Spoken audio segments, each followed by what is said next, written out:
Ezra, chapter 1. In the first year of Cyrus, king of Persia, in order to fulfill the word of the Lord spoken by Jeremiah, the Lord moved the heart of Cyrus, king of Persia, to make a proclamation throughout his realm, and also to put it in writing. This is what Cyrus, king of Persia, says.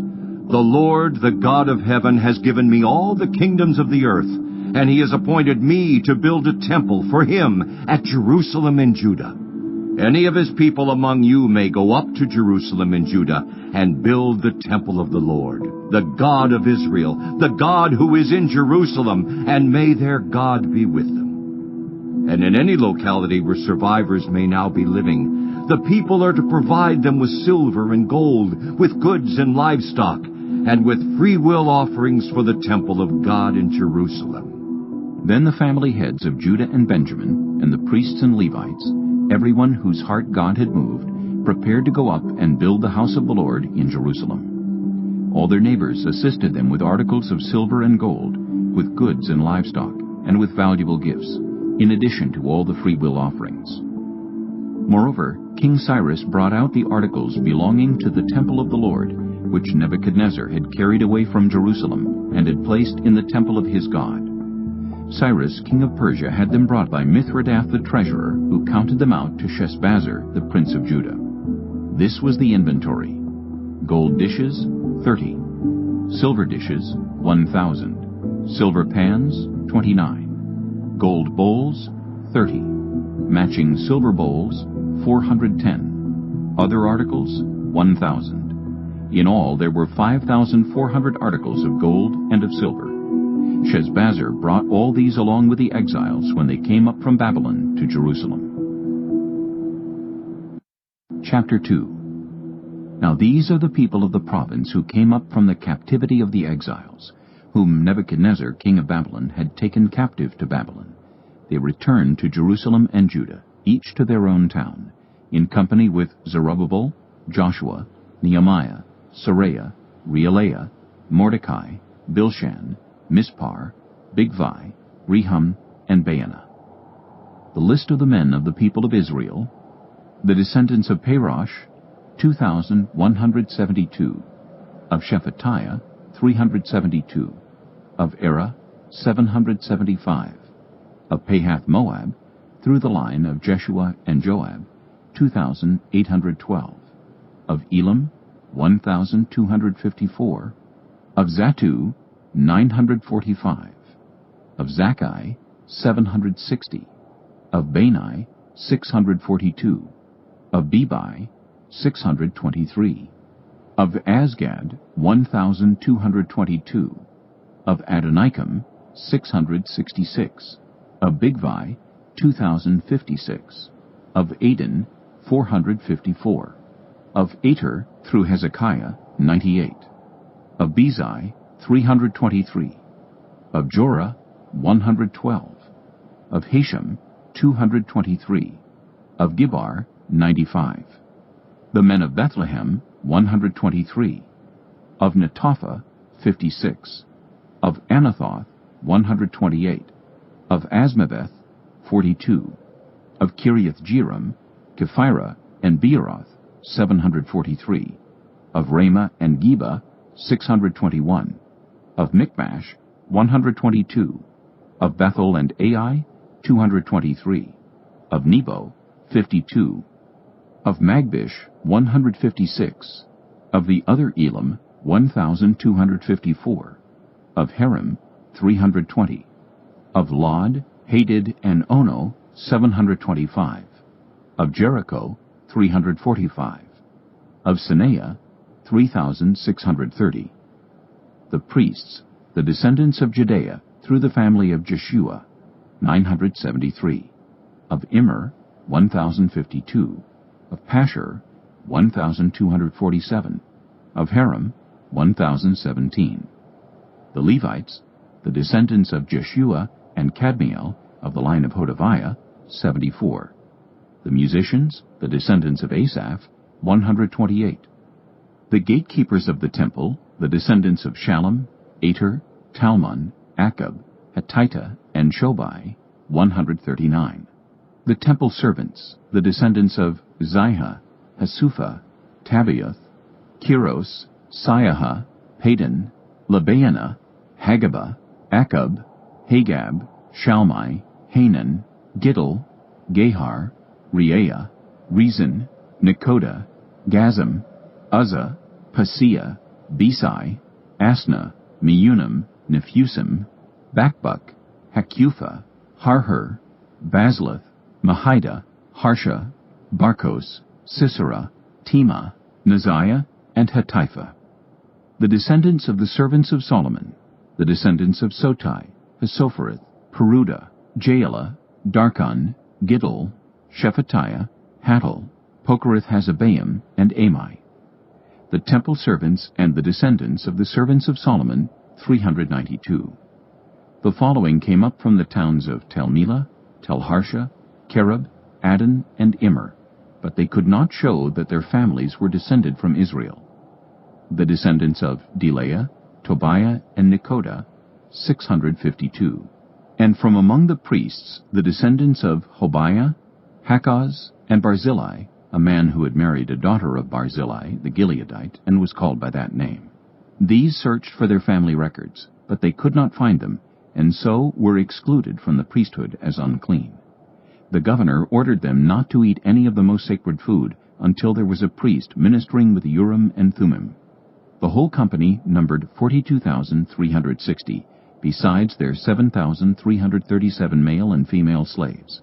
And they also had 200 male and female singers.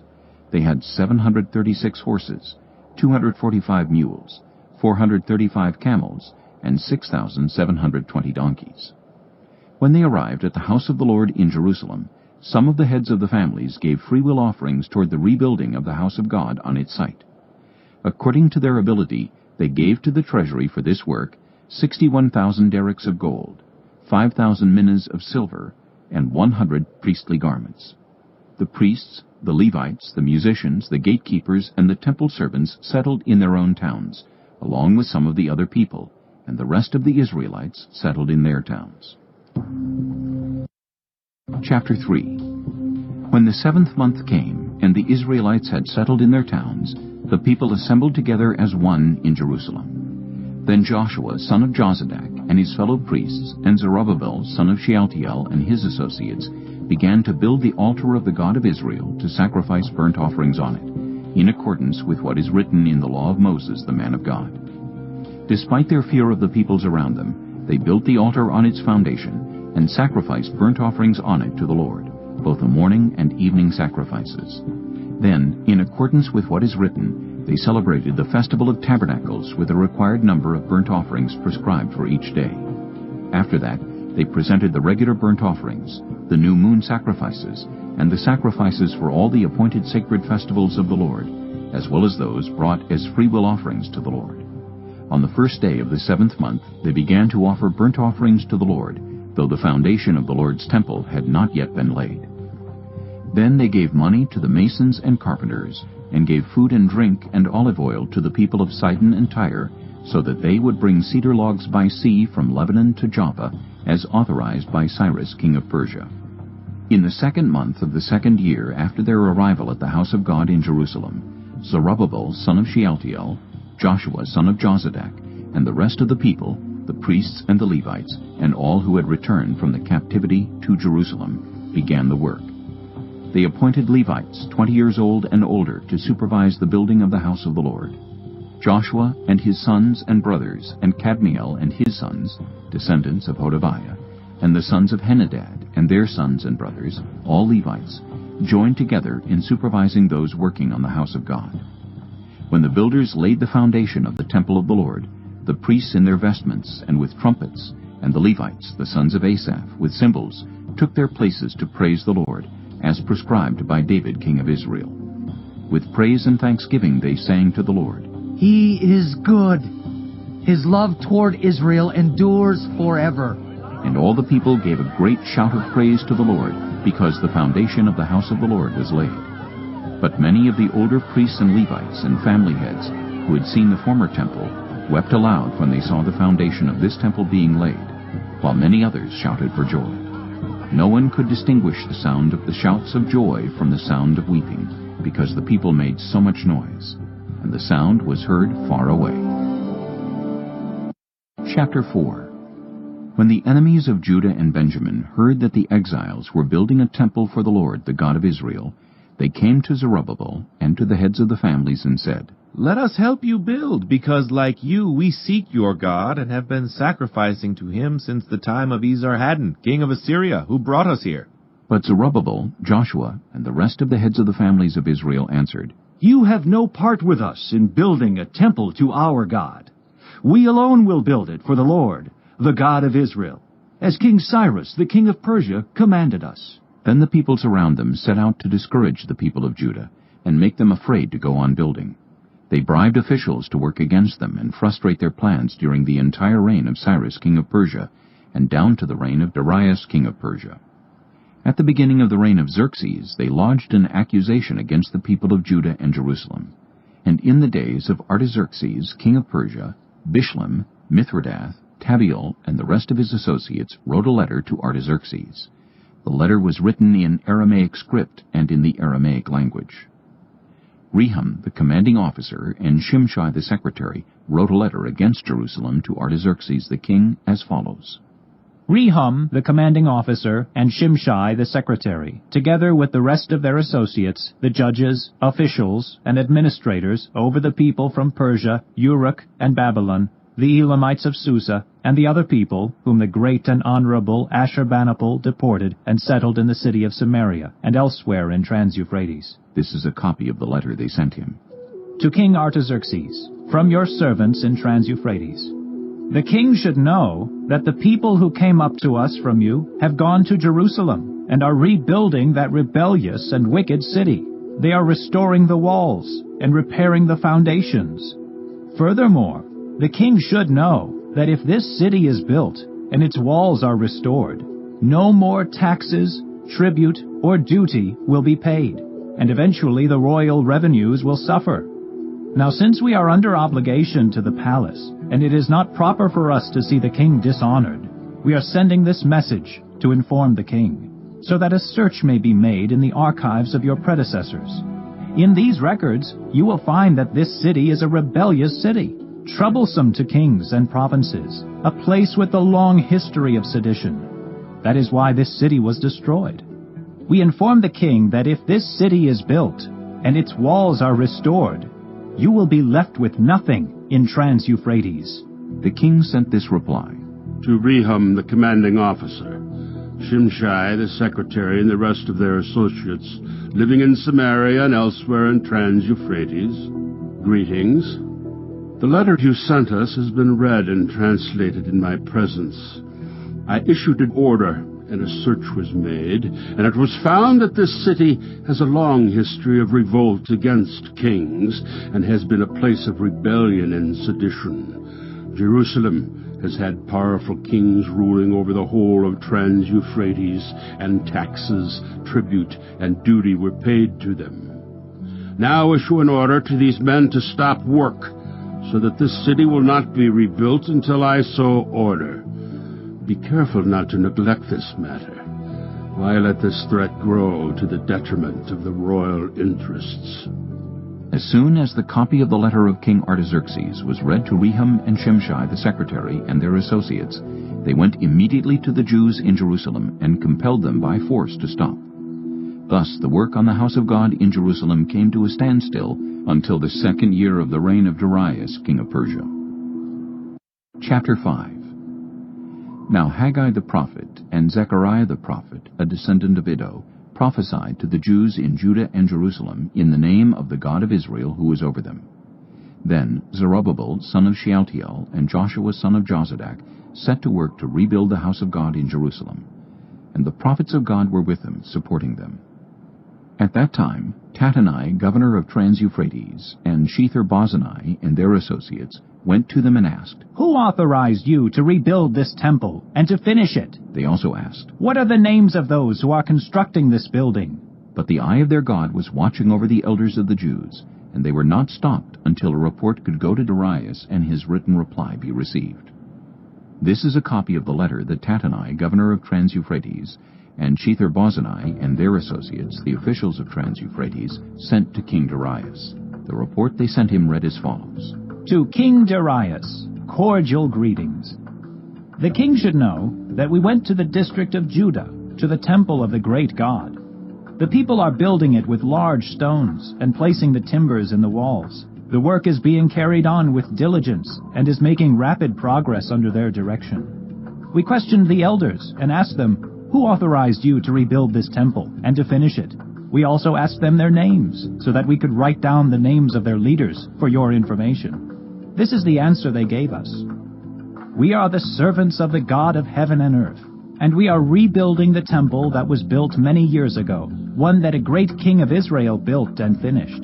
But because our ancestors angered the God of heaven, he gave them into the hands of Nebuchadnezzar the Chaldean, king of Babylon, who destroyed this temple and deported the people to Babylon. However, in the first year of Cyrus, king of Babylon, King Cyrus issued a decree to rebuild this house of God.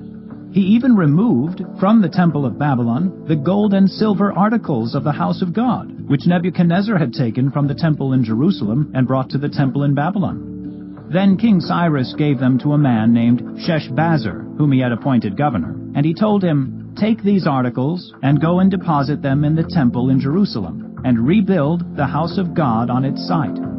So this Sheshbazzar came and laid the foundations of the house of God in Jerusalem. From that day to the present, it has been under construction, but is not yet finished.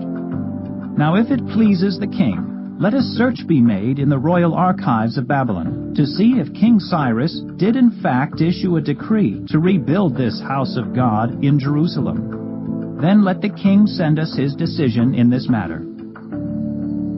Chapter 6. King Darius then issued an order, and they searched in the archives stored in the treasury at Babylon. A scroll was found in the citadel of Ecbatana in the province of Media, and this was written on it. Memorandum. In the first year of King Cyrus, the king issued a decree concerning the temple of God in Jerusalem. Let the temple be rebuilt as a place to present sacrifices, and let its foundations be laid. It is to be 60 cubits high and 60 cubits wide, with 3 courses of large stones and 1 of timbers. The costs are to be paid by the royal treasury. Also, the gold and silver articles of the house of God, which Nebuchadnezzar took from the temple in Jerusalem and brought to Babylon, are to be returned to their places in the temple in Jerusalem. They are to be deposited in the house of God. Now then, Tattenai, governor of Trans-Euphrates, and Shethar-bozenai, and you other officials of that province, stay away from there. Do not interfere with the work on this temple of God. Let the governor of the Jews and the Jewish elders rebuild this house of God on its site. Moreover, I hereby decree what you are to do for these elders of the Jews in the construction of this house of God. Their expenses are to be fully paid out of the royal treasury, from the revenues of Trans-Euphrates, so that the work will not stop. Whatever is needed, young bulls, rams, male lambs for burnt offerings to the God of heaven, and wheat, salt, wine, and olive oil, as requested by the priests in Jerusalem, must be given them daily without fail, so that they may offer sacrifices pleasing to the God of heaven, and pray for the well-being of the king and his sons. Furthermore, I decree that if anyone defies this edict, a beam is to be pulled from their house, and they are to be impaled on it. And for this crime their house is to be made a pile of rubble. May God, who has caused his name to dwell there, overthrow any king or people who lifts a hand to change this decree or to destroy this temple in Jerusalem. I, Darius, have decreed it. Let it be carried out with diligence. Then, because of the decree King Darius had sent, Tattenai, governor of Trans-Euphrates, and Shethar-bozenai and their associates carried it out with diligence. So the elders of the Jews continued to build and prosper under the preaching of Haggai the prophet and Zechariah, a descendant of Iddo. They finished building the temple according to the command of the God of Israel and the decrees of Cyrus, Darius, and Artaxerxes, kings of Persia. The temple was completed on the 3rd day of the month Adar, in the 6th year of the reign of King Darius. Then the people of Israel, the priests, the Levites, and the rest of the exiles, celebrated the dedication of the house of God with joy. For the dedication of this house of God they offered 100 bulls, 200 rams, 400 male lambs, and, as a sin offering for all Israel, 12 male goats, one for each of the tribes of Israel. And they installed the priests in their divisions, and the Levites in their groups for the service of God at Jerusalem, according to what is written in the book of Moses. On the 14th day of the first month, the exiles celebrated the Passover. The priests and Levites had purified themselves, and were all ceremonially clean. The Levites slaughtered the Passover lamb for all the exiles, for their relatives the priests, and for themselves. So the Israelites who had returned from the exile ate it, together with all who had separated themselves from the unclean practices of their Gentile neighbors in order to seek the Lord, the God of Israel. For 7 days they celebrated with joy the festival of unleavened bread, because the Lord had filled them with joy by changing the attitude of the king of Assyria, so that he assisted them in the work on the house of God, the God of Israel.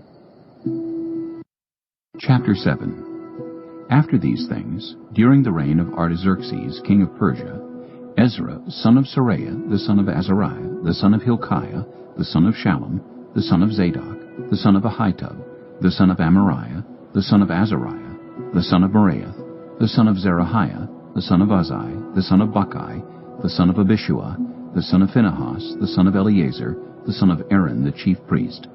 This Ezra came up from Babylon. He was a teacher well versed in the law of Moses, which the Lord, the God of Israel, had given. The king had granted him everything he asked, for the hand of the Lord his God was on him. Some of the Israelites, including priests, Levites, musicians, gatekeepers, and temple servants, also came up to Jerusalem in the 7th year of King Artaxerxes. Ezra arrived in Jerusalem in the 5th month of the 7th year of the king. He had begun his journey from Babylon on the 1st day of the 1st month, and he arrived in Jerusalem on the 1st day of the 5th month, for the gracious hand of his God was on him. For Ezra had devoted himself to the study and observance of the law of the Lord, and to teaching its decrees and laws in Israel. This is a copy of the letter King Artaxerxes had given to Ezra the priest, a teacher of the law, a man learned in matters concerning the commands and decrees of the Lord for Israel. Artaxerxes, king of kings, to Ezra the priest, teacher of the law of the God of heaven, greetings. Now I decree that any of the Israelites in my kingdom, including priests and Levites who volunteer to go to Jerusalem with you, may go. You are sent by the king and his 7 advisers to inquire about Judah and Jerusalem with regard to the law of your God, which is in your hand. Moreover, you are to take with you the silver and gold that the king and his advisers have freely given to the God of Israel, whose dwelling is in Jerusalem, together with all the silver and gold you may obtain from the province of Babylon, as well as the freewill offerings of the people and priests for the temple of their God in Jerusalem. With this money be sure to buy bulls, rams, and male lambs, together with their grain offerings and drink offerings, and sacrifice them on the altar of the temple of your God in Jerusalem. You and your fellow Israelites may then do whatever seems best with the rest of the silver and gold, in accordance with the will of your God. Deliver to the God of Jerusalem all the articles entrusted to you for worship in the temple of your God, and anything else needed for the temple of your God that you are responsible to supply, you may provide from the royal treasury. Now I, King Artaxerxes, decree that all the treasurers of Trans-Euphrates are to provide with diligence whatever Ezra the priest, the teacher of the law of the God of heaven, may ask of you, up to 100 talents of silver, 100 cores of wheat, 100 baths of wine, 100 baths of olive oil, and salt without limit. Whatever the God of heaven has prescribed, let it be done with diligence for the temple of the God of heaven. Why should his wrath fall on the realm of the king and of his sons? You are also to know that you have no authority to impose taxes, tribute, or duty on any of the priests, Levites, musicians, gatekeepers, temple servants, or other workers at this house of God. And you, Ezra, In accordance with the wisdom of your God which you possess, appoint magistrates and judges to administer justice to all the people of Trans-Euphrates, all who know the laws of your God, and you are to teach any who do not know them. Whoever does not obey the law of your God and the law of the king must surely be punished by death, banishment, confiscation of property, or imprisonment. Praise be to the Lord, the God of our ancestors, who has put it into the king's heart to bring honor to the house of the Lord in Jerusalem in this way, and who has extended his good favor to me before the king and his advisers and all the king's powerful officials. Because the hand of the Lord my God was on me, I took courage and gathered leaders from Israel to go up with me. Chapter 8. These are the family heads and those registered with them who came up with me from Babylon during the reign of King Artaxerxes. Of the descendants of Phinehas, Gershom. Of the descendants of Ithamar, Daniel. Of the descendants of David, Haddash. Of the descendants of Shechaniah. Of the descendants of Parosh, Zechariah, and with him were registered 150 men. Of the descendants of Pahath-Moab, Elioenai, son of Zerahiah, and with him 200 men. Of the descendants of Zaddu, Shechaniah, son of Jahaziel, and with him 300 men. Of the descendants of Adon, Ebed, son of Jonathan, and with him 50 men. Of the descendants of Elam, Jeshiah, son of Athaliah, and with him 70 men. Of the descendants of Shephatiah, Zebediah, son of Michael, and with him 80 men. Of the descendants of Joab, Obadiah, son of Jehiel, and with him 218 men. Of the descendants of Bani, Shilomith, son of Josephiah, and with him 160 men. Of the descendants of Bebai, Zechariah, son of Bebai, and with him 28 men. Of the descendants of Azgad, Johanan, son of Hakatan, and with him 110 men. Of the descendants of Adonikam, the last ones, whose names were Eliphalet, Jeuel, and Shemaiah, and with them 60 men. Of the descendants of Bigvai, Uthai, and Zakur, and with them 70 men. I assembled them at the canal that flows towards Ahava, and we camped there 3 days. When I checked among the people and the priests, I found no Levites there. So I summoned Eleazar, Ariel, Shemaiah, Elnathan, Jerub, Elnathan, Nathan, Zechariah, and Meshullam, who were leaders, and Joiarib and Elnathan, who were men of learning. And I ordered them to go to Iddo, the leader in Casaphiah. I told them what to say to Iddo and his fellow Levites, the temple servants in Casaphiah, so that they might bring attendance to us for the house of our God. Because the gracious hand of our God was on us, they brought us Sherebiah, a capable man, from the descendants of Mali, son of Levi, the son of Israel, and Sherebiah's sons and brothers, 18 in all, and Hashabiah, together with Jeshiah, from the descendants of Merari, and his brothers and nephews, 20 in all. They also brought 220 of the temple servants, a body that David and the officials had established to assist the Levites. All were registered by name. There, by the Ahava canal, I proclaimed a fast, so that we might humble ourselves before our God, and ask him for a safe journey for us and our children with all our possessions.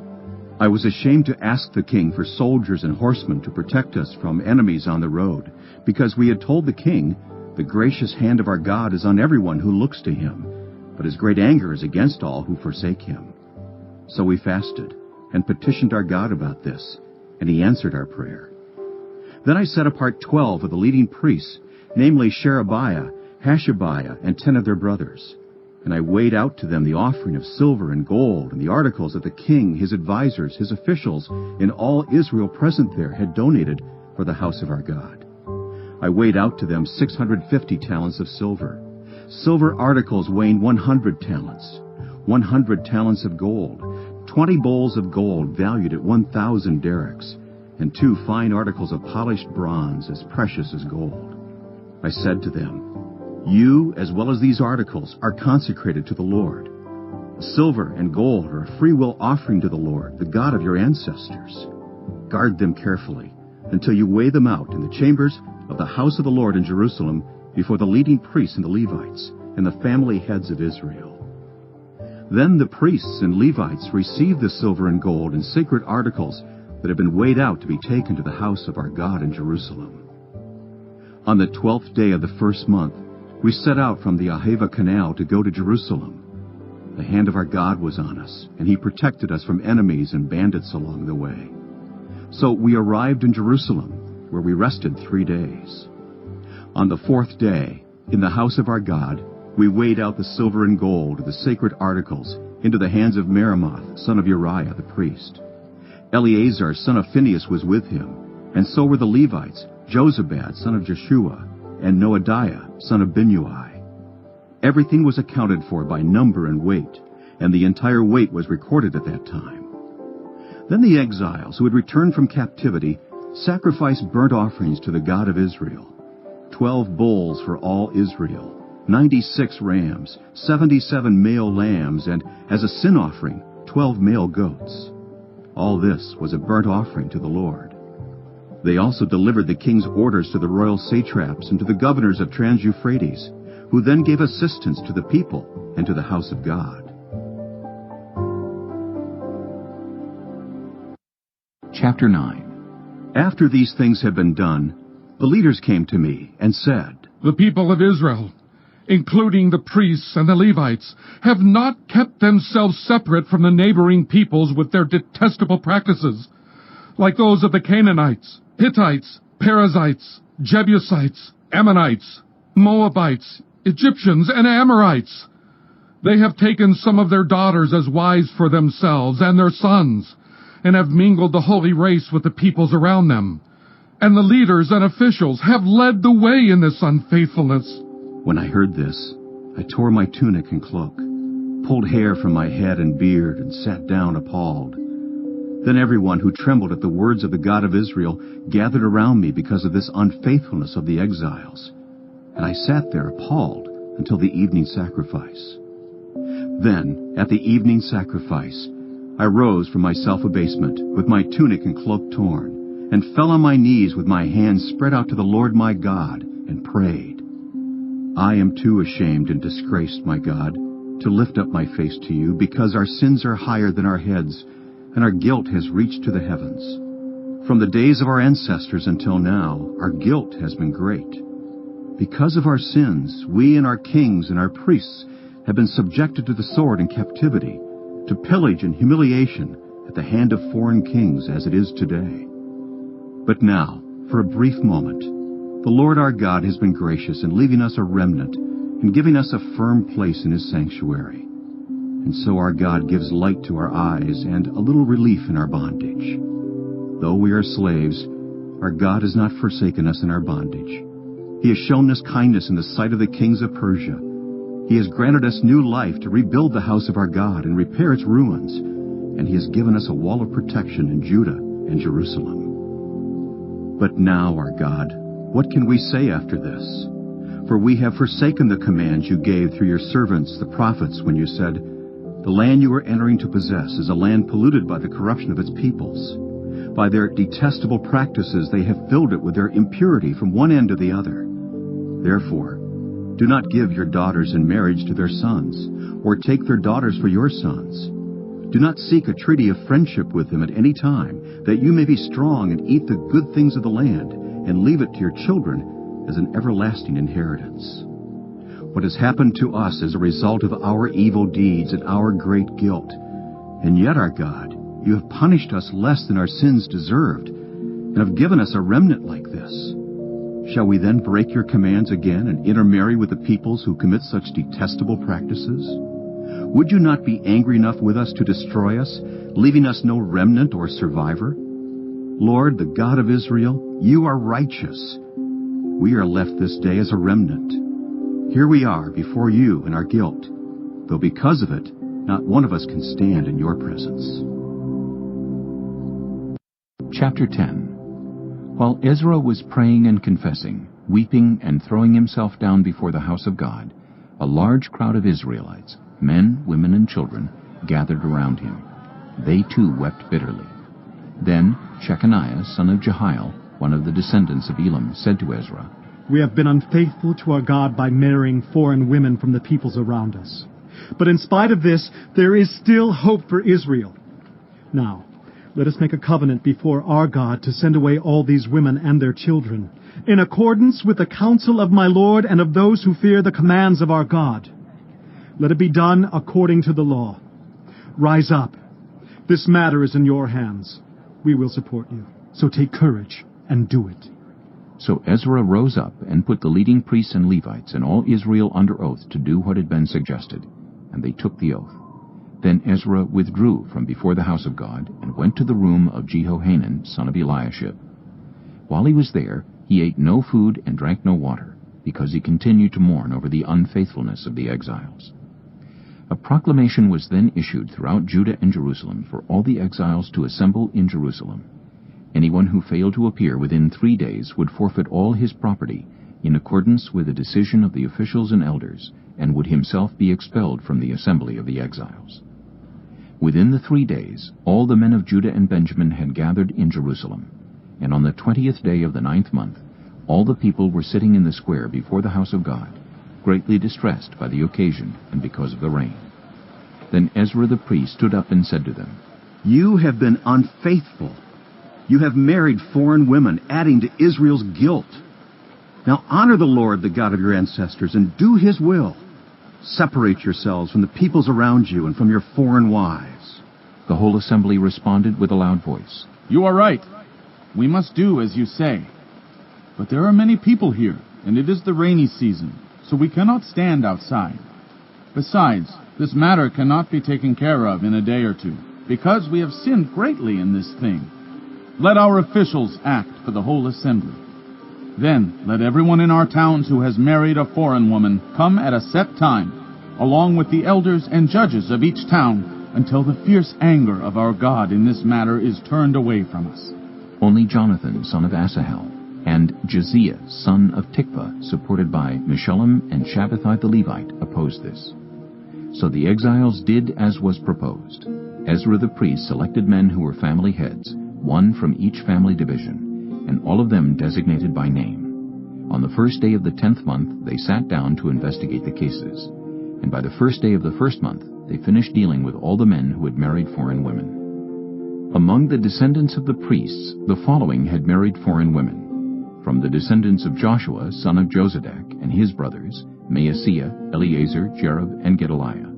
They all gave their hands in pledge to put away their wives, and for their guilt they each presented a ram from the flock as a guilt offering. From the descendants of Immer, Hanani and Zebediah. From the descendants of Haram, Maaseiah, Elijah, Shemaiah, Jehiel, and Uzziah. From the descendants of Pashur, Elioenai, Maaseiah, Ishmael, Nethanel, Jozabad, and Elisah. Among the Levites, Jozabad, Shimei, Kelaiah, that is, Kelita, Pethahiah, Judah, and Eliezer. From the musicians, Eliashib. From the gatekeepers, Shallum, Telem, and Uri. And among the other Israelites, from the descendants of Parosh, Ramaiah, Isaiah, Malchijah, Mijamin, Eleazar, Malchijah, and Benaiah.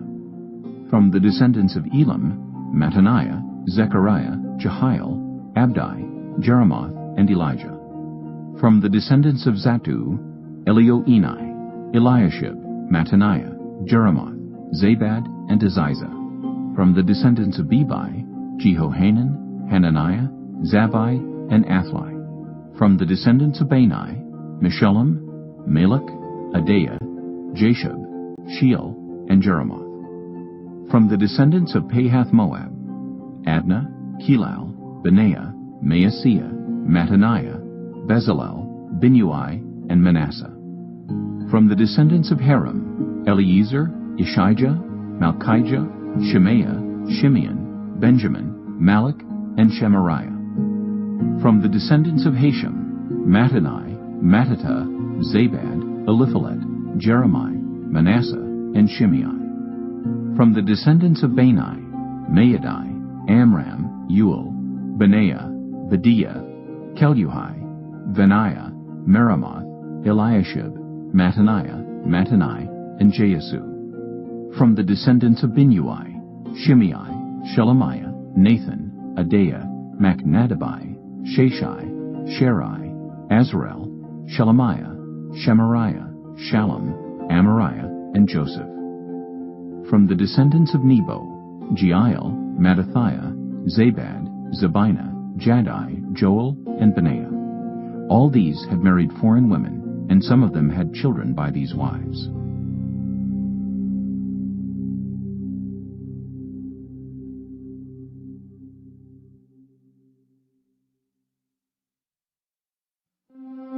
Nehemiah, chapter 1. The words of Nehemiah, son of Hakaliah.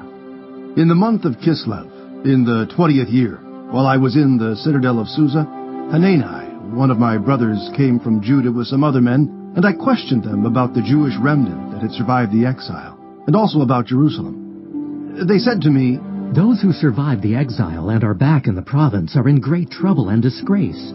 The wall of Jerusalem is broken down, and its gates have been burned with fire." When I heard these things, I sat down and wept. For some days I mourned and fasted and prayed before the God of heaven. Then I said, "Lord, the God of heaven, the great and awesome God who keeps his covenant of love with those who love him and keep his commandments, let your ear be attentive and your eyes open to hear the prayer your servant is praying before you day and night for your servants, the people of Israel. I confess the sins we Israelites, including myself and my father's family, have committed against you. We have acted very wickedly toward you. We have not obeyed the commands, decrees, and laws you gave your servant Moses. Remember the instruction you gave your servant Moses, saying, 'If you are unfaithful, I will scatter you among the nations. But if you return to me and obey my commands, then even if your exiled people are at the farthest horizon, I will gather them from there and bring them to the place I have chosen as a dwelling for my name. They are your servants and your people, whom you redeemed by your great strength and your mighty hand. Lord, let your ear be attentive to the prayer of this your servant, and to the prayer of your servants who delight in revering your name. Give your servant success today by granting him favor in the presence of this man." I was cupbearer to the king. Chapter 2. In the month of Nisan, in the 20th year of King Artaxerxes, when wine was brought for him, I took the wine and gave it to the king. I had not been sad in his presence before, so the king asked me, "Why does your face look so sad when you are not ill? This can be nothing but sadness of heart." I was very much afraid, but I said to the king, "May the king live forever. Why should my face not look sad when the city where my ancestors are buried lies in ruins, and its gates have been destroyed by fire?" The king said to me, "What is it you want?" Then I prayed to the God of heaven, and I answered the king, "If it pleases the king, and if your servant has found favor in his sight, let him send me to the city in Judah where my ancestors are buried, so that I can rebuild it." Then the king, with the queen sitting beside him, asked me, "How long will your journey take, and when will you get back?" It pleased the king to send me, so I set a time. I also said to him, "If it pleases the king, may I have letters to the governors of Trans-Euphrates, so that they will provide me safe conduct until I arrive in Judah. And may I have a letter to Asaph, keeper of the royal park, so he will give me timber to make beams for the gates of the citadel by the temple, and for the city wall, and for the residence I will occupy." And because the gracious hand of my God was on me, the king granted my requests. So I went to the governors of Trans-Euphrates and gave them the king's letters. The king had also sent army officers and cavalry with me. When Sanballat the Horonite and Tobiah the Ammonite official heard about this, they were very much disturbed that someone had come to promote the welfare of the Israelites. I went to Jerusalem, and after staying there 3 days, I set out during the night with a few others. I had not told anyone what my God had put in my heart to do for Jerusalem. There were no mounts with me except the one I was riding on. By night I went out through the valley gate, toward the jackal well and the dung gate, examining the walls of Jerusalem which had been broken down, and its gates which had been destroyed by fire. Then I moved on toward the fountain gate and the king's pool, but There was not enough room for my mount to get through, so I went up the valley by night, examining the wall. Finally, I turned back and re-entered through the valley gate. The officials did not know where I had gone or what I was doing, because as yet I had said nothing to the Jews or the priests or nobles or officials or any others who would be doing the work. Then I said to them, "You see the trouble we are in. Jerusalem lies in ruins, and its gates have been burned with fire. Come, let us rebuild the wall of Jerusalem, and we will no longer be in disgrace." I also told them about the gracious hand of my God on me and what the king had said to me. They replied, "Let us start rebuilding." So they began this good work. But when Sanballat the Horonite, Tobiah the Ammonite official, and Geshem the Arab heard about it, they mocked and ridiculed us. "What is this you are doing?" they asked. "Are you rebelling against the king?" I answered them by saying, "The God of heaven will give us success. We, his servants, will start rebuilding. But as for you, you have no share in Jerusalem or any claim or historic right to it." Chapter 3. Eliashib the high priest and his fellow priests went to work and rebuilt the sheep gate. They dedicated it and set its doors in place, building as far as the Tower of the 100, which they dedicated, and as far as the Tower of Hananel. The men of Jericho built the adjoining section, and Zachar, son of Imri, built next to them. The fish gate was rebuilt by the sons of Hassenaim. They laid its beams and put its doors and bolts and bars in place. Meremoth, son of Uriah, the son of Hakkoz, repaired the next section. Next to him, Meshullam, son of Berechiah, the son of Meshezabel, made repairs, and next to him, Zadok, son of Baanah, also made repairs. The next section was repaired by the men of Tekoa, but their nobles would not put their shoulders to the work under their supervisors. The Jeshanah gate was repaired by Joiada, son of Paseah, and Meshullam, son of Besadiah. They laid its beams and put its doors with their bolts and bars in place.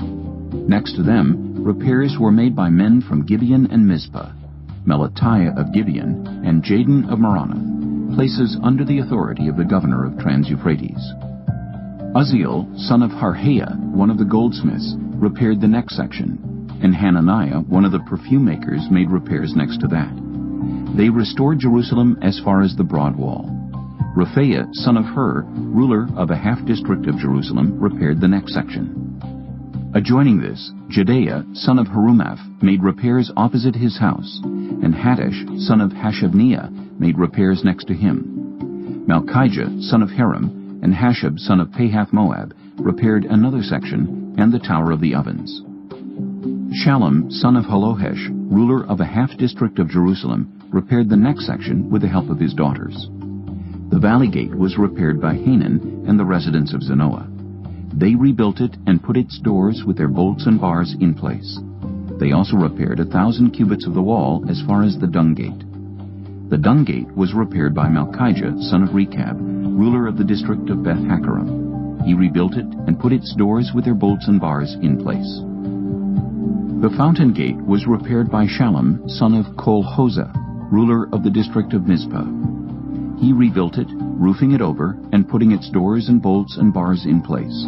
He also repaired the wall of the pool of Siloam by the king's garden, as far as the steps going down from the city of David. Beyond him, Nehemiah, son of Azbuk, ruler of a half-district of Beth-zur, made repairs up to a point opposite the tombs of David, as far as the artificial pool and the house of the heroes. Next to him, the repairs were made by the Levites under Rehum, son of Bani. Beside him, Hashabiah, ruler of half the district of Keilah, carried out repairs for his district. Next to him, the repairs were made by their fellow Levites under Binnui, son of Henadad, ruler of the other half-district of Keilah.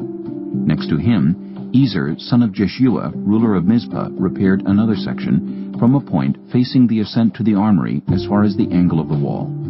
Next to him, Barak, son of Zabbai, zealously repaired another section from the angle to the entrance of the house of Eliashib the high priest.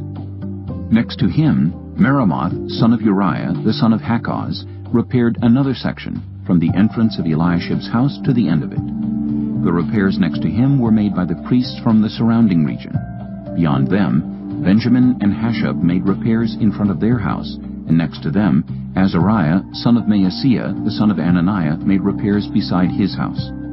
Next to him Binnui, son of Henadad, repaired another section, from Azariah's house to the angle and the corner, and Palal, son of Uzai, worked opposite the angle and the tower projecting from the upper palace near the court of the guard. Next to him Pedaiah, son of Parosh, and the temple servants living on the hill of Ophel made repairs up to a point opposite the water gate toward the east and the projecting tower. Next to them the men of Tekoa repaired another section, from the great projecting tower to the wall of Ophel. Above the horse gate the priests made repairs, each in front of his own house. Next to them Zadok, son of Immer, made repairs opposite his house. Next to him Shemaiah, son of Shechaniah, the guard at the east gate, made repairs. Next to him Hananiah, son of Shelemiah, and Hanan, the sixth son of Zalaph, repaired another section. Next to them Meshullam, son of Berechiah, made repairs opposite his living quarters. Next to him Malchijah, one of the goldsmiths, made repairs as far as the house of the temple servants and the merchants, opposite the inspection gate, and as far as the room above the corner. And between the room above the corner and the sheep gate, the goldsmiths and merchants made repairs. Chapter 4. When Sanballat heard that we were rebuilding the wall, he became angry and was greatly incensed. He ridiculed the Jews, and in the presence of his associates and the army of Samaria, he said, "What are those feeble Jews doing? Will they restore their wall? Will they offer sacrifices? Will they finish in a day? Can they bring the stones back to life from those heaps of rubble, burned as they are?" Tobiah the Ammonite, who was at his side, said, "What they are building, even a fox climbing up on it would break down their wall of stones." "Hear us, our God, for we are despised. Turn their insults back on their own heads. Give them over as plunder in a land of captivity. Do not cover up their guilt or blot out their sins from your sight, for they have thrown insults in the face of the builders." So we rebuilt the wall, till all of it reached half its height, for the people worked with all their heart. But when Sanballat, Tobiah, the Arabs, the Ammonites, and the people of Ashdod heard that the repairs to Jerusalem's walls had gone ahead, and that the gaps were being closed, they were very angry. They all plotted together to come and fight against Jerusalem and stir up trouble against it. But we prayed to our God and posted a guard day and night to meet this threat. Meanwhile, the people in Judah said, "The strength of the laborers is giving out, and there is so much rubble that we cannot rebuild the wall." Also, our enemies said, "Before they know it or see us, we will be right there among them, and will kill them and put an end to the work." Then the Jews who lived near them came and told us 10 times over, "Wherever you turn, they will attack us." Therefore I stationed some of the people behind the lowest points of the wall, at the exposed places, posting them by families with their swords, spears, and bows. After I looked things over, I stood up and said to the nobles, the officials, and the rest of the people, "Don't be afraid of them. Remember the Lord, who is great and awesome, and fight for your families, your sons and your daughters, your wives and your homes." When our enemies heard that we were aware of their plot, and that God had frustrated it, we all returned to the wall, each to our own work. From that day on, half of my men did the work, while the other half were equipped with spears, shields, bows, and armor. The officers posted themselves behind all the people of Judah who were building the wall. Those who carried materials did their work with one hand and held a weapon in the other. And each of the builders wore his sword at his side as he worked. But the man who sounded the trumpet stayed with me. Then I said to the nobles, the officials, and the rest of the people, "The work is extensive and spread out. We are widely separated from each other along the wall. Wherever you hear the sound of the trumpet, join us there. Our God will fight for us." So we continued the work with half the men holding spears from the first light of dawn till the stars came out.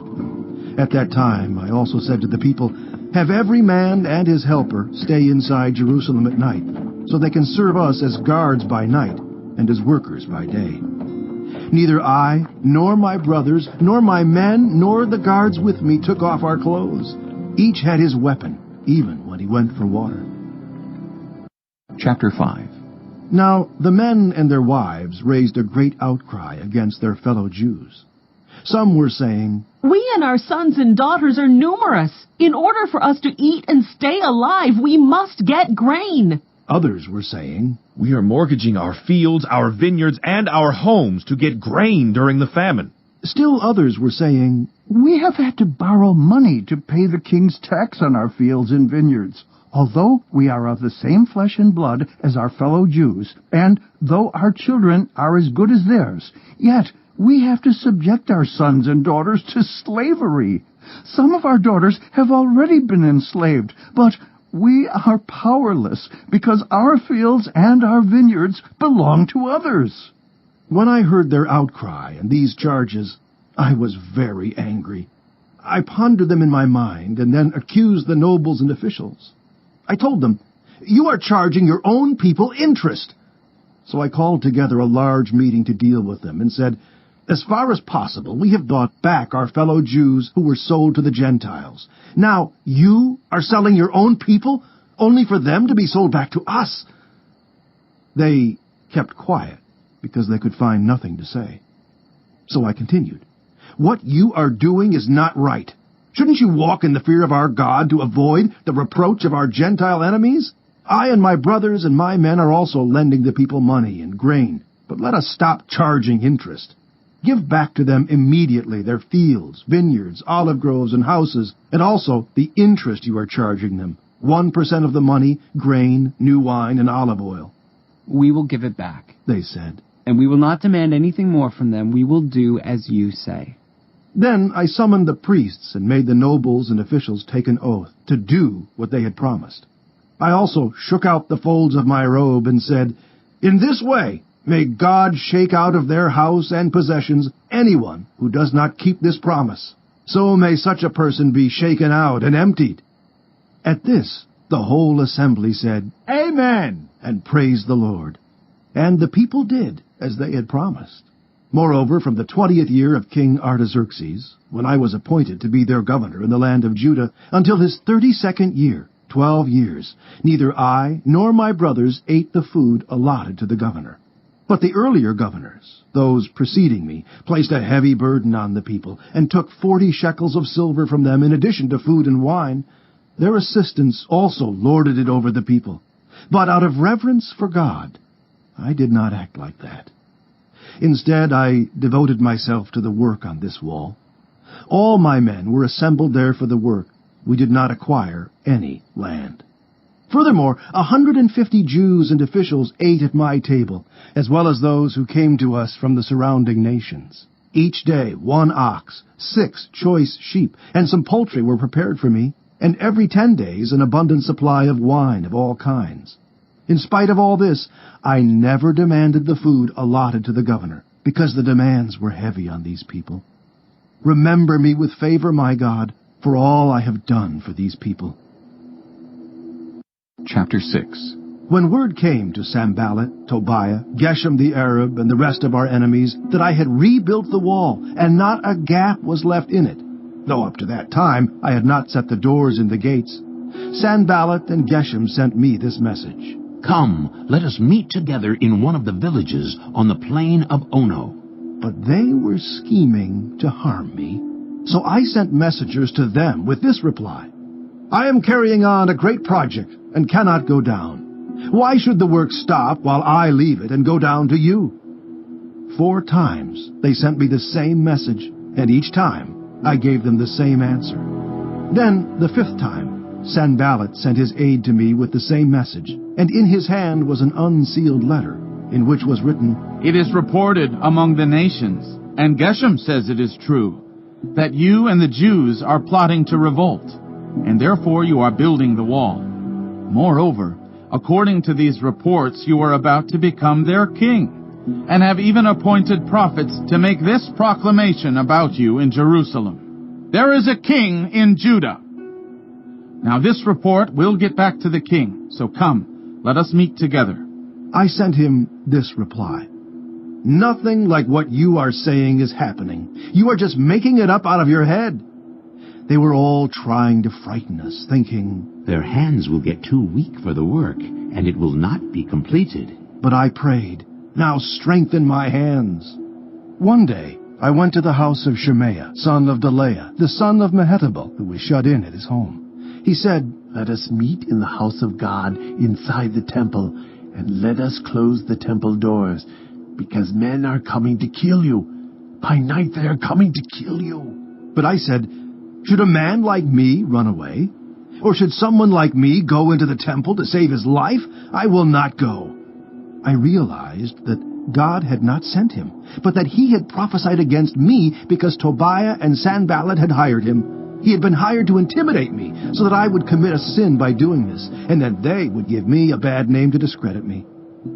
Remember Tobiah and Sanballat, my God, because of what they have done. Remember also the prophet Noadiah and how she and the rest of the prophets have been trying to intimidate me. So the wall was completed on the 25th of Elul in 52 days.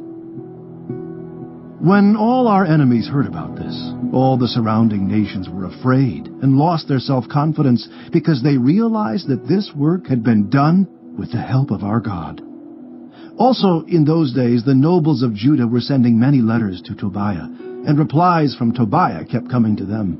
For many in Judah were under oath to him, since he was son-in-law to Shechaniah, son of Era, and his son, Jehohanan, had married the daughter of Meshullam, son of Berechiah. Moreover, they kept reporting to me his good deeds, and then telling him what I said. And Tobiah sent letters to intimidate me. Chapter 7. After the wall had been rebuilt, and I had set the doors in place, the gatekeepers, the musicians, and the Levites were appointed. I put in charge of Jerusalem my brother Hanani, along with Hananiah, the commander of the citadel, because he was a man of integrity and feared God more than most people do. I said to them, "The gates of Jerusalem are not to be opened until the sun is hot. While the gatekeepers are still on duty, have them shut the doors and bar them. Also, appoint residents of Jerusalem as guards, some at their posts and some near their own houses." Now the city was large and spacious, but there were few people in it, and the houses had not yet been rebuilt. So my God put it into my heart to assemble the nobles, the officials, and the common people for registration by families. I found the genealogical record of those who had been the first to return. This is what I found written there. These are the people of the province who came up from the captivity of the exiles whom Nebuchadnezzar, king of Babylon, had taken captive. They returned to Jerusalem and Judah, each to his own town, in company with Zerubbabel, Joshua, Nehemiah, Azariah, Rehemiah, Nahamani, Mordecai, Bilshan, Mispireth, Bigvai, Nehum, and Baanah. The list of the men of Israel: the descendants of Parosh, 2,172. Of Shephatiah, 372. Of Era, 652. Of Pahath Moab, through the line of Jeshua and Joab, 2,818. Of Elam, 1,254. Of Zattu, 845. Of Zakkai, 760. Of Binnui, 648. Of Bebai, 628. Of Asgad, 2,322. Of Adonikam, 667. Of Bigvai, 2,067. Of Aden, 655. Of Ater, through Hezekiah, 98. Of Hashem, 328. Of Bezai, 324. Of Harith, 112. Of Gibeon, 95. The men of Bethlehem and Netophah, 188. Of Anathoth, 128. Of Beth Asmaveth, 42. Of Kiriath Jearim, Kephirah, and Beeroth, 743. Of Ramah and Geba, 621. Of Michmash, 122. Of Bethel and Ai, 123. Of the other Nebo, 52. Of the other Elam, 1,254. Of Haram, 320. Of Jericho, 345. Of Lod, Hadid, and Ono, 721. Of Sineah, 3,930. The priests, the descendants of Judea, through the family of Jeshua, 973. Of Immer, 1,052. Of Pashur, 1,247. Of Haram, 1,017. The Levites, the descendants of Jeshua, through Kadmiel, through the line of Hodaviah, 74. The musicians, the descendants of Asaph, 148. The gatekeepers, the descendants of Shallum, Ater, Talmon, Akab, Hatita, and Shobai, 138. The temple servants, the descendants of Ziha, Hasupha, Taviath, Kiros, Saya, Padan, Labana, Hagabah, Shalmai, Hanan, Giddel, Gehar, Reaiah, Rezin, Nekoda, Gazam, Uzzah, Paseah, Besai, Meunim, Nephusim, Bakbuk, Hakupha, Harher, Baslath, Mahida, Harsha, Barkus, Sisera, Tema, Neziah, and Hatipha. The descendants of the servants of Solomon, the descendants of Sotai, Sophereth, Perida, Jaela, Darkon, Giddel, Shephatiah, Hattil, Pokereth-Hazabaim, and Ammon. The temple servants and the descendants of the servants of Solomon, 392. The following came up from the towns of Tel Melah, Tel Harsha, Kirub, Adon, and Immer, but they could not show that their families were descended from Israel. The descendants of Delaiah, Tobiah, and Nekoda, 642. And from among the priests, the descendants of Hobaiah, Hakaz, and Barzillai, a man who had married a daughter of Barzillai the Gileadite and was called by that name. These searched for their family records, but they could not find them, and so were excluded from the priesthood as unclean. The governor therefore ordered them not to eat any of the most sacred food until there should be a priest ministering with the Urim and Thummim. The whole company numbered 42,360, besides their 7,337 male and female slaves. And they also had 245 male and female singers. There were 736 horses, 245 mules, 435 camels, and 6,720 donkeys. Some of the heads of the families contributed to the work. The governor gave to the treasury 1,000 derricks of gold, 50 bowls, and 530 garments for priests. Some of the heads of the families gave to the treasury for the work 20,000 derricks of gold and 2,200 minas of silver. The total given by the rest of the people was 20,000 derricks of gold, 2,000 minas of silver, and 67 garments for priests. The priests, the Levites, the gatekeepers, the musicians, and the temple servants, along with certain of the people and the rest of the Israelites, settled in their own towns. When the 7th month came, and the Israelites had settled in their towns. Chapter 8. All the people came together as one in the square before the water gate. They told Ezra, the teacher of the law, to bring out the book of the law of Moses, which the Lord had commanded for Israel. So on the first day of the 7th month, Ezra the priest brought the law before the assembly, which was made up of men and women, and all who were able to understand. He read it aloud from daybreak till noon, as he faced the square before the water gate in the presence of the men, women, and others who could understand. And all the people listened attentively to the book of the law. Ezra the teacher of the law stood on a high wooden platform built for the occasion. Beside him on his right stood Mattithiah, Shema, Anaiah, Uriah, Hilkiah, and Maaseiah.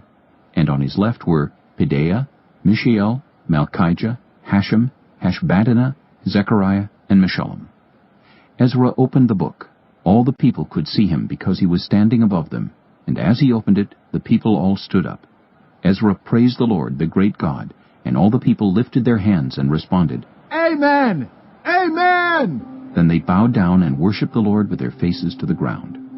The Levites, Jeshua, Bani, Sherebiah, Jamin, Akab, Shabbathai, Hodiah, Maaseiah, Kelita, Azariah, Jozabad, Hanan, and Pelaiah, instructed the people in the law while the people were standing there.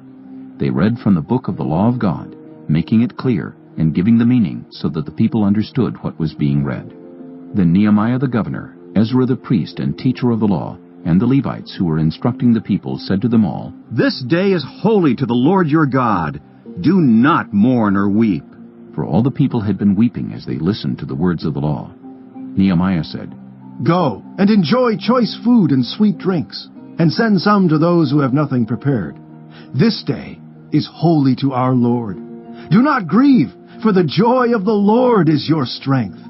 The Levites calmed all the people, saying, Be still, for this is a holy day. Do not grieve. Then all the people went away to eat and drink, to send portions of food, and to celebrate with great joy, because they now understood the words that had been made known to them. On the 2nd day of the month, the heads of all the families, along with the priests and the Levites, gathered around Ezra the teacher to give attention to the words of the law. They found written in the law, which the Lord had commanded through Moses, that the Israelites were to live in temporary shelters during the festival of the 7th month, and that they should proclaim this word and spread it throughout their towns and in Jerusalem. Go out into the hill country and bring back branches from olive and wild olive trees, and from myrtles, palms, and shade trees to make temporary shelters. As it is written, so the people went out and brought back branches and built themselves temporary shelters on their own roofs, in their courtyards, in the courts of the house of God, and in the square by the water gate, and the one by the gate of Ephraim. The whole company that had returned from exile built temporary shelters and lived in them. From the days of Joshua son of Nun until that day, the Israelites had not celebrated it like this, and their joy was very great. Day after day, from the first day to the last, Ezra read from the book of the law of God. They celebrated the festival for 7 days, and on the 8th day, in accordance with the regulation, there was an assembly. Chapter 9. On the 24th day of the same month, the Israelites gathered together, fasting and wearing sackcloth and putting dust on their heads. Those of Israelite descent had separated themselves from all foreigners. They stood in their places and confessed their sins and the sins of their ancestors. They stood where they were and read from the book of the law of the Lord their God for a quarter of the day, and spent another quarter in confession and in worshiping the Lord their God. Standing on the stairs of the Levites were Jeshua, Bani, Kadmiel, Shebaniah, Bunni, Sherebiah, Bani, and Kenani. They cried out with loud voices to the Lord their God.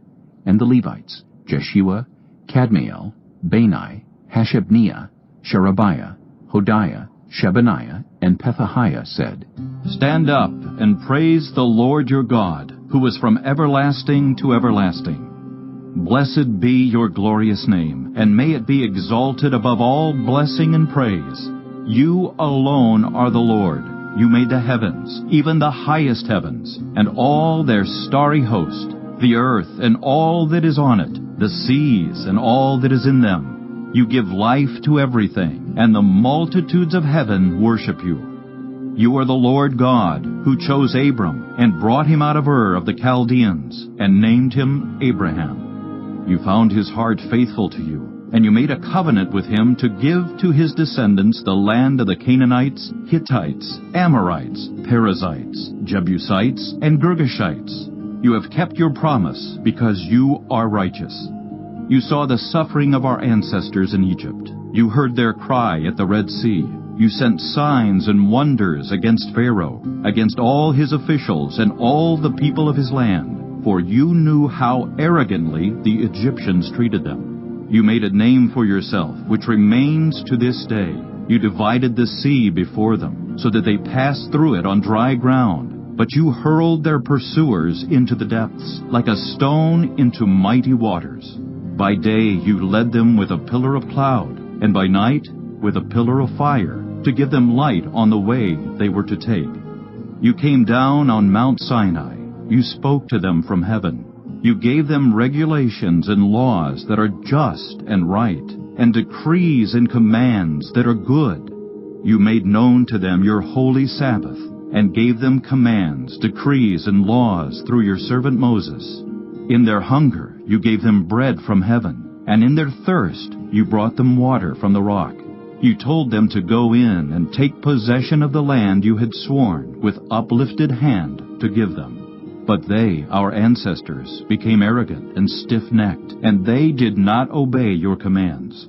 They refused to listen and failed to remember the miracles you performed among them. They became stiff-necked and in their rebellion appointed a leader in order to return to their slavery. But you are a forgiving God, gracious and compassionate, slow to anger, and abounding in love.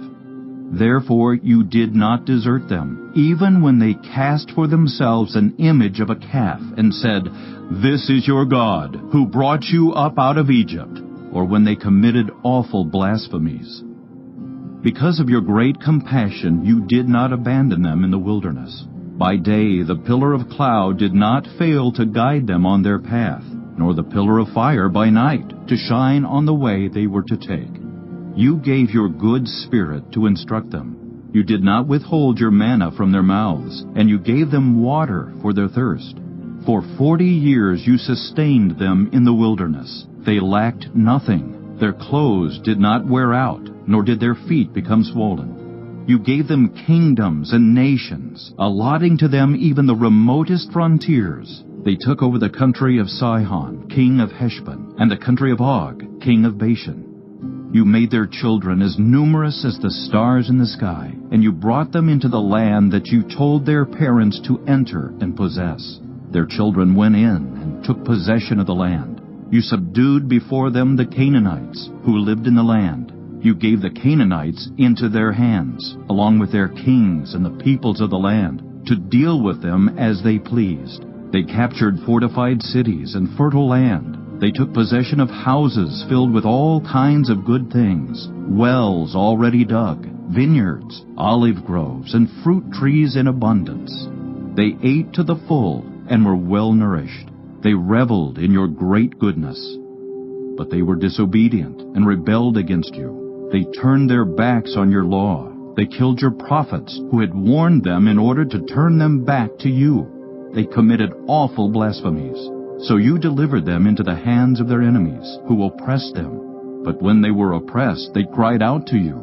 From heaven you heard them, and in your great compassion you gave them deliverers, who rescued them from the hand of their enemies. But as soon as they were at rest, they again did what was evil in your sight. Then you abandoned them to the hand of their enemies, so that they ruled over them. And when they cried out to you again, you heard from heaven, and in your compassion you delivered them time after time. You warned them in order to turn them back to your law, but they became arrogant and disobeyed your commands. They sinned against your ordinances, of which you said, the person who obeys them will live by them. Stubbornly they turned their backs on you, became stiff-necked, and refused to listen. For many years you were patient with them. By your Spirit you warned them through your prophets, yet they paid no attention. So you gave them into the hands of the neighboring peoples. But in your great mercy you did not put an end to them or abandon them, for you are a gracious and merciful God. Now therefore, our God, the great God, mighty and awesome, who keeps his covenant of love, do not let all this hardship seem trifling in your eyes. The hardship that has come on us, on our kings and leaders, on our priests and prophets, on our ancestors and all your people, from the days of the kings of Assyria until today. In all that has happened to us, you have remained righteous. You have acted faithfully, while we acted wickedly. Our kings, our leaders, our priests, and our ancestors did not follow your law. They did not pay attention to your commands or the statutes you warned them to keep. Even while they were in their kingdom, enjoying your great goodness to them in the spacious and fertile land you gave them, they did not serve you or turn from their evil ways. But see, we are slaves today. Slaves in the land you gave our ancestors, so they could eat its fruit and the other good things it produces. Because of our sins, its abundant harvest goes to the kings you have placed over us. They rule over our bodies and our cattle as they please. We are in great distress. In view of all this, we are making a binding agreement, putting it in writing, and our leaders, our Levites, and our priests are affixing their seals to it. Chapter 10. Those who sealed it were Nehemiah the governor, the son of Hakaliah, Zedekiah, Seraiah, Azariah, Jeremiah, Pashur, Amariah, Malchijah, Haddish, Shebaniah, Malach, Haram, Meremoth, Obadiah, Daniel, Ginnethon, Barak, Meshullam, Abijah, Mijamin, Maaziah, Bilgai, and Shemaiah. These were the priests. The Levites, Jeshua, son of Azaniah, Binnui of the sons of Henadad, Kadmiel and their associates, Shebaniah, Hodiah, Kelita, Pelaiah, Hanan, Micah, Rehob, Hashabiah, Zachar, Sherebiah, Shebaniah, Hodiah, Bani, and Beninu. The leaders of the people: Parosh, Pahath-Moab, Elam, Zatu, Bani, Bunai, Asgad, Bebai, Adonijah, Bigvai, Aden, Ater, Hezekiah, Azar, Hodiah, Hashem, Bezai, Hereth, Anathoth, Nebai, Magpiash, Meshullam, Hezer, Meshezabel, Zadok, Jaddua, Pelatiah, Hanan, Anaiah, Hoshea, Hananiah, Hashab, Halohesh, Pilha, Shobek, Rehum, Hashabnah, Maaseiah, Ahiah, Hanan, Anan, Malach, Haram, and Baanah. The rest of the people, priests, Levites, gatekeepers, musicians, temple servants, and all who separated themselves from the neighboring peoples for the sake of the law of God, together with their wives and all their sons and daughters who are able to understand, all these now join their fellow Israelites, the nobles, and bind themselves with a curse and an oath to follow the law of God given through Moses, the servant of God, and to obey carefully all the commands, regulations, and decrees of the Lord our Lord. We promise not to give our daughters in marriage to the peoples around us, or take their daughters for our sons. When the neighboring peoples bring merchandise or grain to sell on the Sabbath, we will not buy from them on the Sabbath or on any holy day. Every 7th year we will forego working the land and will cancel all debts. We assume the responsibility for carrying out the commands to give 1/3 of a shekel each year for the service of the house of our God, for the bread set out on the table, for the regular grain offerings and burnt offerings, for the offerings on the Sabbaths, at the new moon feasts, and at the appointed festivals, for the holy offerings, for sin offerings to make atonement for Israel, and for all the duties of the house of our God. We, the priests, the Levites, and the people, have cast lots to determine when each of our families is to bring to the house of our God at set times each year a contribution of wood to burn on the altar of the Lord our God, as it is written in the law. We also assume responsibility for bringing to the house of the Lord each year the first fruits of our crops and of every fruit tree. As it is also written in the law, we will bring the firstborn of our sons and of our cattle, of our herds, and of our flocks to the house of our God, to the priests ministering there. Moreover, we will bring to the storerooms of the house of our God, to the priests, the first of our ground meal, of our grain offerings, of the fruit of all our trees, and of our new wine and olive oil. And we will bring a tithe of our crops to the Levites, for it is the Levites who collect the tithes in all the towns where we work. A priest descended from Aaron is to accompany the Levites when they receive the tithes, and the Levites are to bring 1/10 of the tithes up to the house of our God, to the storerooms of the treasury. The people of Israel, including the Levites, are to bring their contributions of grain, new wine, and olive oil to the storerooms, where the articles for the sanctuary and for the ministering priests, the gatekeepers, and the musicians are also kept. We will not neglect the house of our God. Chapter 11. Now the leaders of the people settled in Jerusalem. The rest of the people cast lots to bring 1 out of every 10 of them to live in Jerusalem, the holy city, while the remaining 9 were to stay in their own towns. The people commended all who volunteered to live in Jerusalem. These are the provincial leaders who settled in Jerusalem.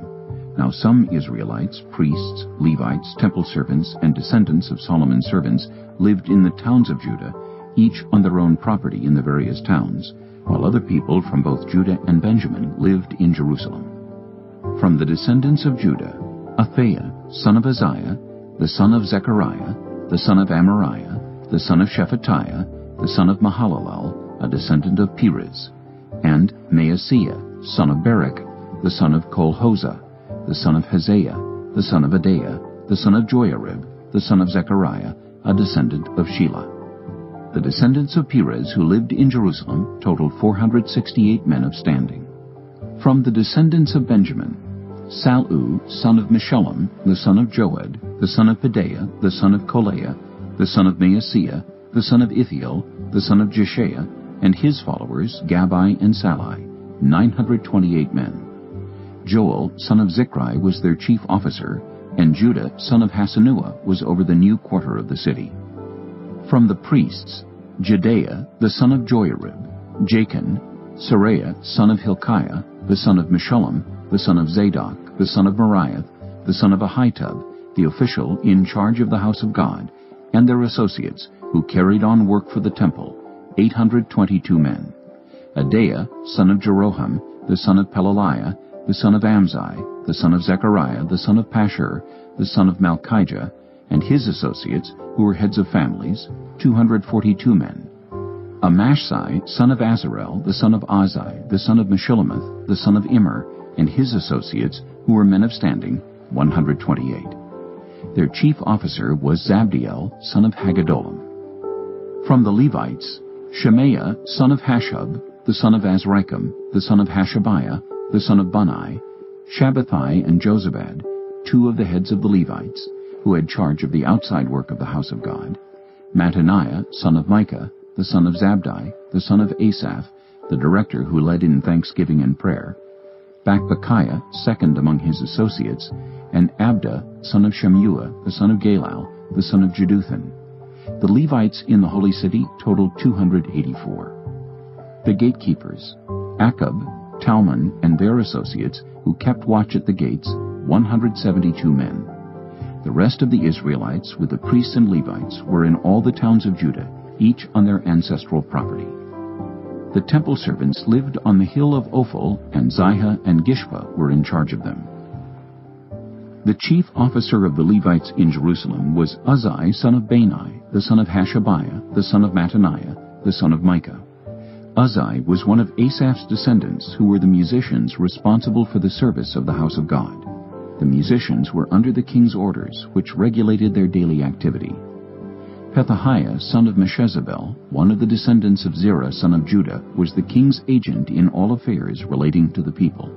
As for the villages with their fields, some of the people of Judah lived in Kiriath Arba and its surrounding settlements, in Dibon and its settlements, in Jekabzeel and its villages, in Jeshua, in Moladah, in Beth Pelet, in Hazer Shul, in Beersheba and its settlements, in Ziklag, in Mekona and its settlements, in Enrimmon, in Zorah, in Jarmuth, Zanoah, Adullam and their villages, in Lachish and its fields, and in Azekah and its settlements.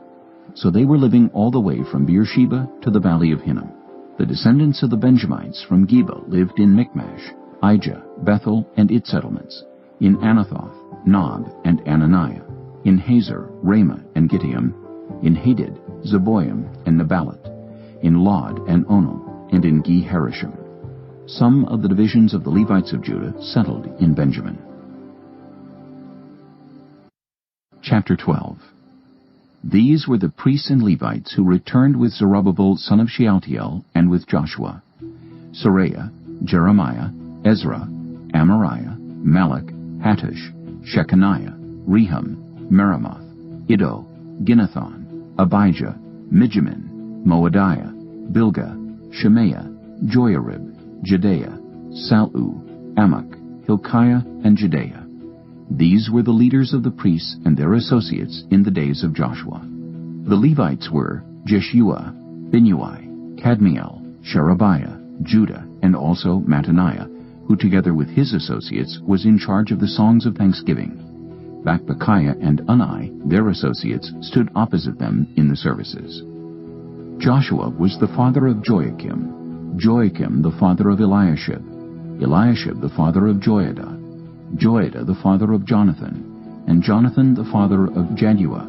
In the days of Joachim, these were the heads of the priestly families: of Seraiah's family, Meraiah; of Jeremiah's, Hananiah; of Ezra's, Meshullam; of Amariah's, Jehohanan; of Malach's, Jonathan; of Shechaniah's, Joseph; of Haram's, Adnah; of Meremoth's, Helkai; of Iddo's, Zechariah; of Ginnethon's, Meshullam; of Abijah's, Zichri; of Miniamin's and of Moadiah's, Piltai; of Bilgah's, Shemuah; of Shemaiah's, Jehonathan; of Joiarib's, Mattani; of Jedaiah's, Uzzi; of Salu's, Kalai; of Amok's, Eber, of Hilkiah's, Hashabiah, of Jedaiah's, Nethanel. The family heads of the Levites in the days of Eliashib, Joiada, Johanan, and Jaddua, as well as those of the priests, were recorded in the reign of Darius the Persian. The family heads among the descendants of Levi, up to the time of Johanan son of Eliashib,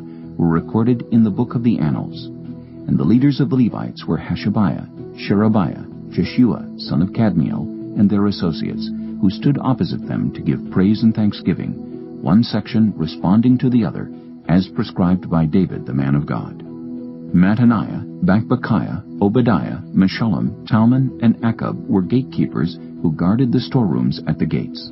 They served in the days of Joachim son of Joshua, the son of Josadak, and in the days of Nehemiah the governor, and of Ezra the priest, the teacher of the law.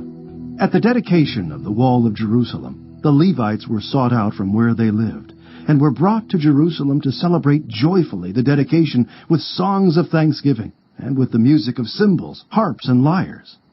The musicians also were brought together from the region around Jerusalem, from the villages of the Netophathites, from Beth Gilgal, and from the area of Geba and Asmaveth, for the musicians had built villages for themselves around Jerusalem. When the priests and Levites had purified themselves ceremonially, they purified the people, the gates, and the wall. I had the leaders of Judah go up on top of the wall. I also assigned 2 large choirs to give thanks. One was to proceed on top of the wall to the right, toward the dung gate.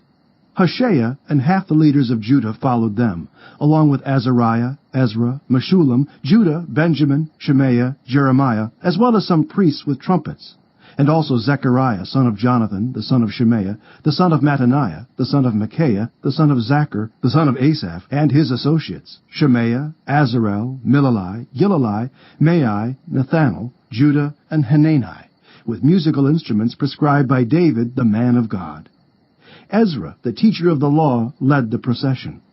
At the fountain gate, they continued directly up the steps of the city of David on the ascent to the wall, and passed above the site of David's palace to the water gate on the east. The second choir proceeded in the opposite direction. I followed them on top of the wall, together with half the people, past the tower of the ovens to the broad wall, over the gate of Ephraim, the Jeshanah gate, the fish gate, the tower of Hananel, and the tower of the 100, as far as the sheep gate. At the gate of the guard they stopped. The 2 choirs that gave thanks then took their places in the house of God. So did I, together with half the officials, as well as the priests, Eliakim, Maaseiah, Miniamin, Micaiah, Elioenai, Zechariah, and Hananiah with their trumpets, and also Maaseiah, Shemaiah, Eleazar, Uzai, Jehohanan, Malchijah, Elam, and Ezer. The choirs sang under the direction of Jezrahiah. And on that day they offered great sacrifices, rejoicing because God had given them great joy. The women and children also rejoiced. The sound of rejoicing in Jerusalem could be heard far away. At that time men were appointed to be in charge of the storerooms for the contributions, firstfruits, and tithes. From the fields around the towns they were to bring into the storerooms the portions required by the law for the priests and the Levites, for Judah was pleased with the ministering priests and Levites. They performed the service of their God and the service of purification, as did also the musicians and gatekeepers, according to the commands of David and his son Solomon. For long ago, in the days of David and Asaph, there had been directors for the musicians and for the songs of praise and thanksgiving to God. So in the days of Zerubbabel and of Nehemiah, all Israel contributed the daily portions for the musicians and the gatekeepers. They also set aside the portion for the other Levites, and the Levites set aside the portion for the descendants of Aaron. Chapter 13. On that day, the book of Moses was read aloud in the hearing of the people, and there it was found written that no Ammonite or Moabite should ever be admitted into the assembly of God, because they had not met the Israelites with food and water, but had hired Balaam to call a curse down on them. Our God, however, turned the curse into a blessing. When the people heard this law, they excluded from Israel all who were of foreign descent. Before this, Eliashib the priest had been put in charge of the storerooms of the house of our God. He was closely associated with Tobiah, And he had provided him with a large room formerly used to store the grain offerings and incense and temple articles, and also the tithes of grain, new wine, and olive oil prescribed for the Levites, musicians, and gatekeepers, as well as the contributions for the priests. But while all this was going on, I was not in Jerusalem, for in the 32nd year of Artaxerxes, king of Babylon, I had returned to the king. Some time later, I asked his permission and came back to Jerusalem. Here I learned about the evil thing Eliashib had done in providing Tobiah a room in the courts of the house of God. I was greatly displeased, and threw all Tobiah's household goods out of the room. I gave orders to purify the rooms, and then I put back into them the equipment of the house of God, with the grain offerings and the incense. I also learned that the portions assigned to the Levites had not been given to them, and that all the Levites and musicians responsible for the service had gone back to their own fields. So I rebuked the officials and asked them, "Why is the house of God neglected?"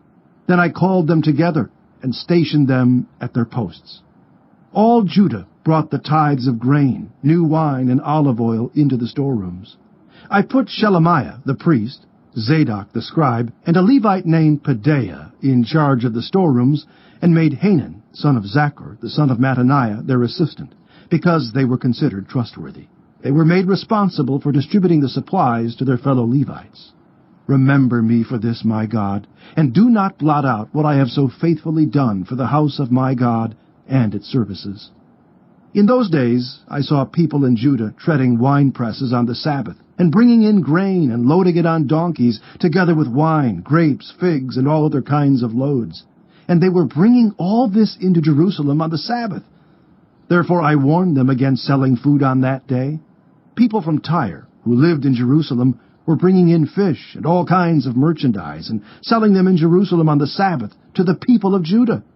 I rebuked the nobles of Judah and said to them, "What is this wicked thing you are doing, desecrating the Sabbath day?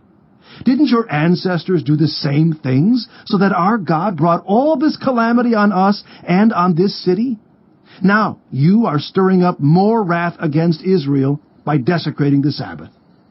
When evening shadows fell on the gates of Jerusalem before the Sabbath, I ordered the doors to be shut and not opened until the Sabbath was over. I stationed some of my own men at the gates so that no load could be brought in on the Sabbath day. Once or twice, the merchants and sellers of all kinds of goods spent the night outside Jerusalem. But I warned them and said, "Why do you spend the night by the wall? If you do this again, I will arrest you." From that time on, they no longer came on the Sabbath. Then I commanded the Levites to purify themselves and go and guard the gates in order to keep the Sabbath day holy. Remember me for this also, my God, and show mercy to me according to your great love. Moreover, in those days I saw men of Judah who had married women from Ashdod, Ammon, and Moab. Half of their children spoke the language of Ashdod or the language of one of the other peoples, and did not know how to speak the language of Judah. I rebuked them and called curses down on them. I beat some of the men and pulled out their hair. I made them take an oath in God's name and said, "You are not to give your daughters in marriage to their sons, nor are you to take their daughters in marriage for your sons or for yourselves." Was it not because of marriages like these that Solomon, king of Israel, sinned? Among the many nations there was no king like him. He was loved by his God, and God made him king over all Israel, but even he was led into sin by foreign women. Must we hear now that you too are doing all this terrible wickedness and are being unfaithful to our God by marrying foreign women? One of the sons of Joiada, son of Eliashib, the high priest, was son-in-law to Sanballat the Horonite, and I drove him away from me. Remember them, my God, because they defiled the priestly office and the covenant of the priesthood and of the Levites. So I purified the priests and the Levites of everything foreign and assigned them duties, each to his own task. I also made provision for contributions of wood at designated times and for the first fruits. Remember me with favor, my God.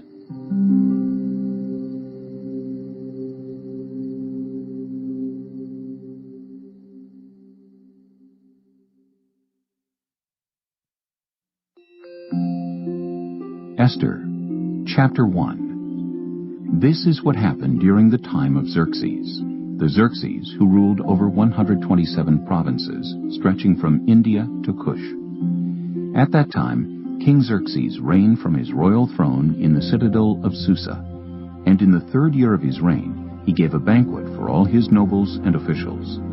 The military leaders of Persia and Media, the princes and the nobles of the provinces were present. For a full 180 days he displayed the vast wealth of his kingdom and the splendor and glory of his majesty. When these days were over, the king gave a banquet lasting 7 days in the enclosed garden of the king's palace, for all the people from the least to the greatest who were in the citadel of Susa.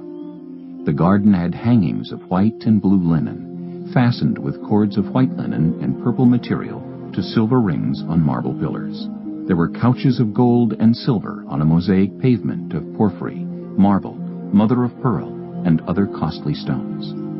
Wine was served in goblets of gold, each one different from the other, and the royal wine was abundant, in keeping with the king's liberality.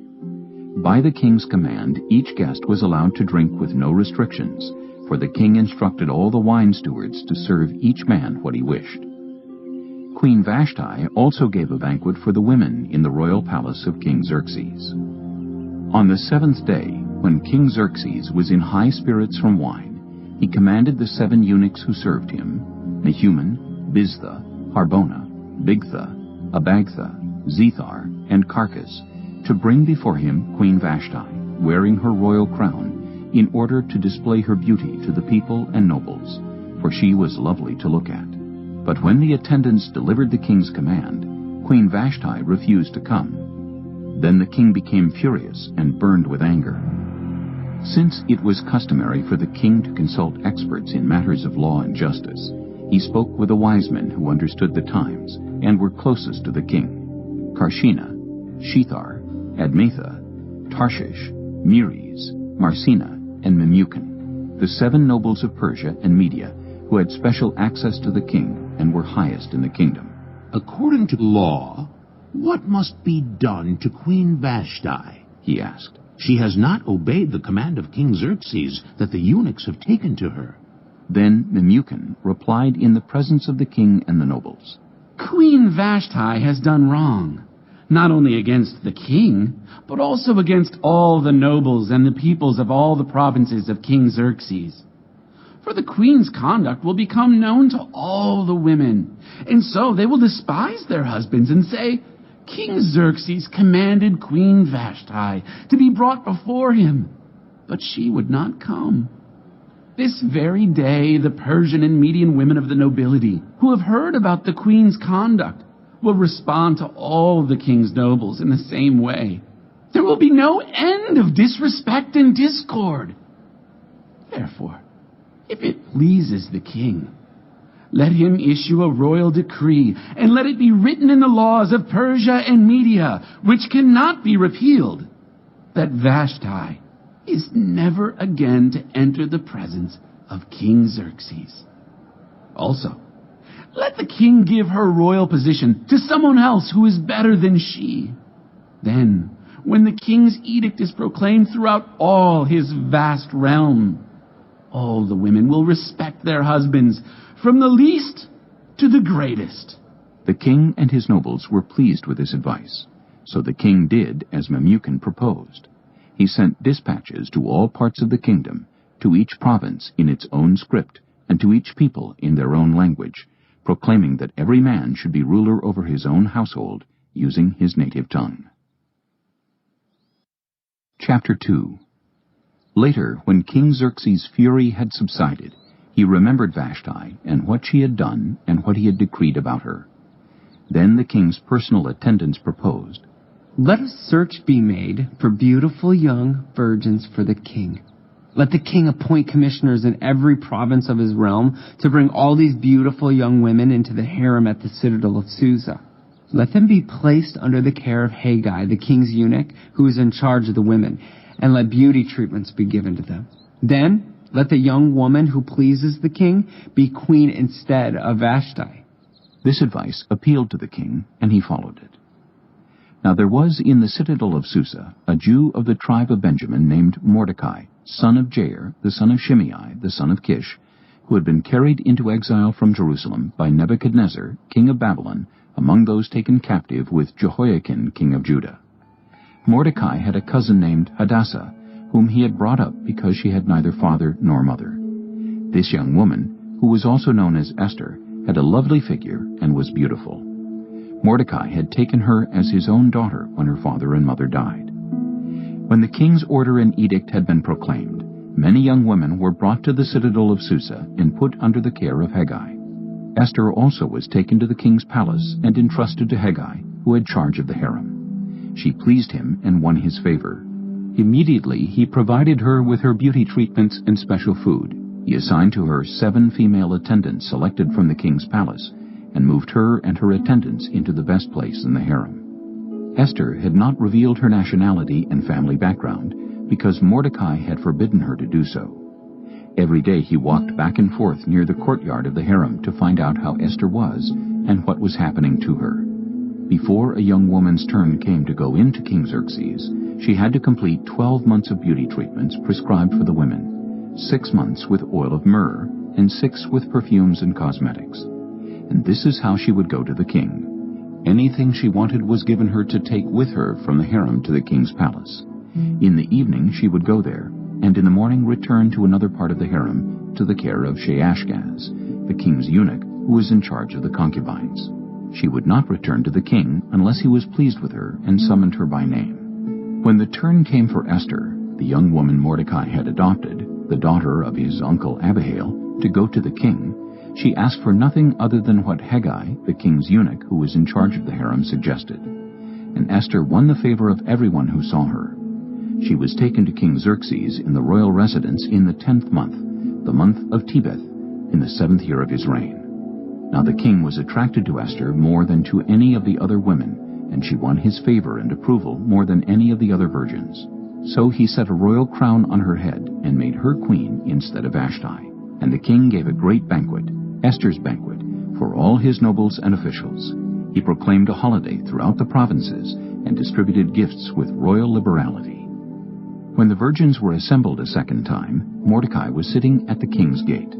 But Esther had kept secret her family background and nationality, just as Mordecai had told her to do, for she continued to follow Mordecai's instructions as she had done when he was bringing her up. During the time Mordecai was sitting at the king's gate, Bigthana and Teresh, 2 of the king's officers who guarded the doorway, became angry and conspired to assassinate King Xerxes. But Mordecai found out about the plot and told Queen Esther, who in turn reported it to the king, giving credit to Mordecai. And when the report was investigated and found to be true, the 2 officials were impaled on poles. All this was recorded in the book of the Annals in the presence of the king. Chapter 3. After these events, King Xerxes honored Haman, son of Hammedatha the Agagite, elevating him and giving him a seat of honor higher than that of all the other nobles.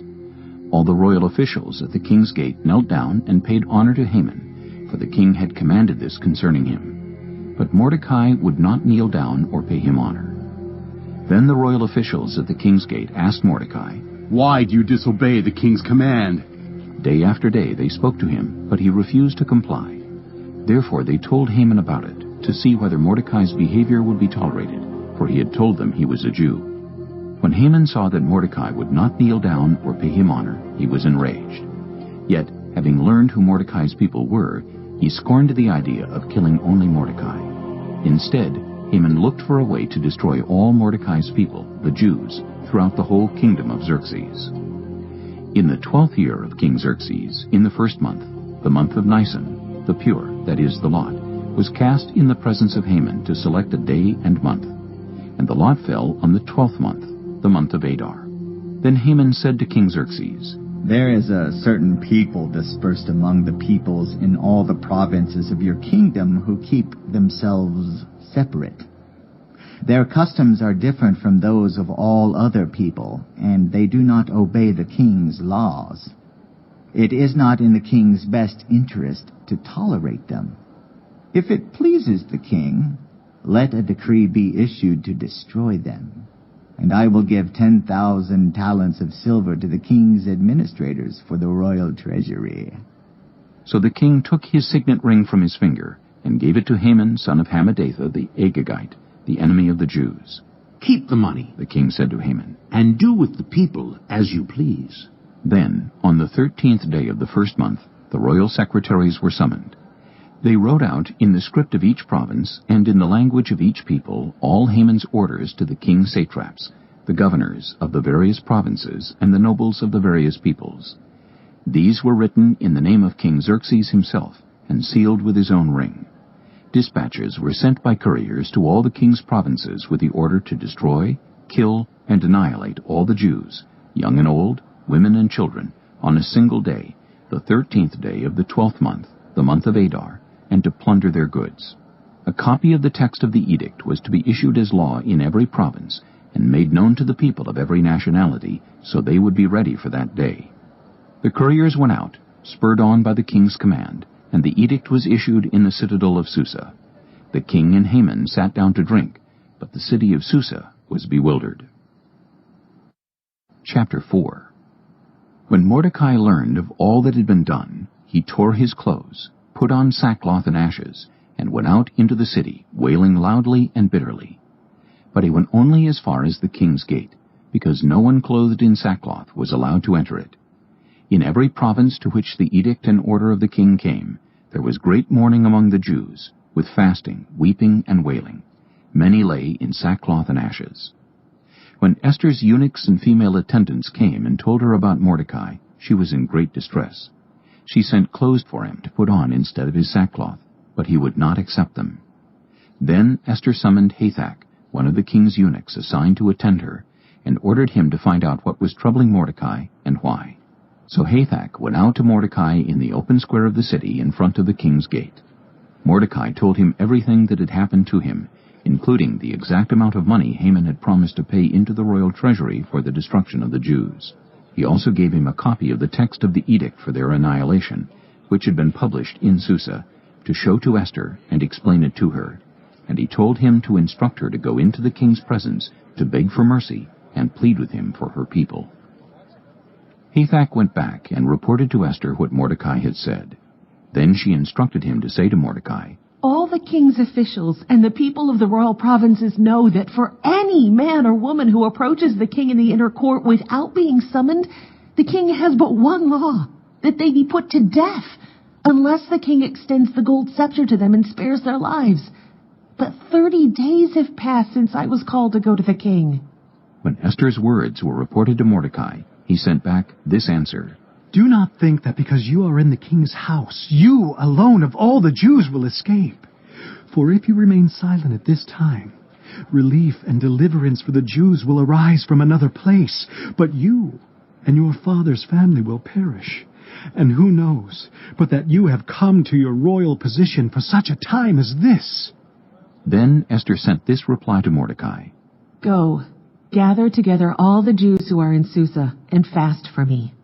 Do not eat or drink for 3 days, night or day. I and my attendants will fast as you do.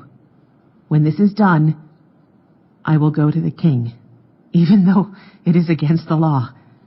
And if I perish, I perish." So Mordecai went away and carried out all of Esther's instructions.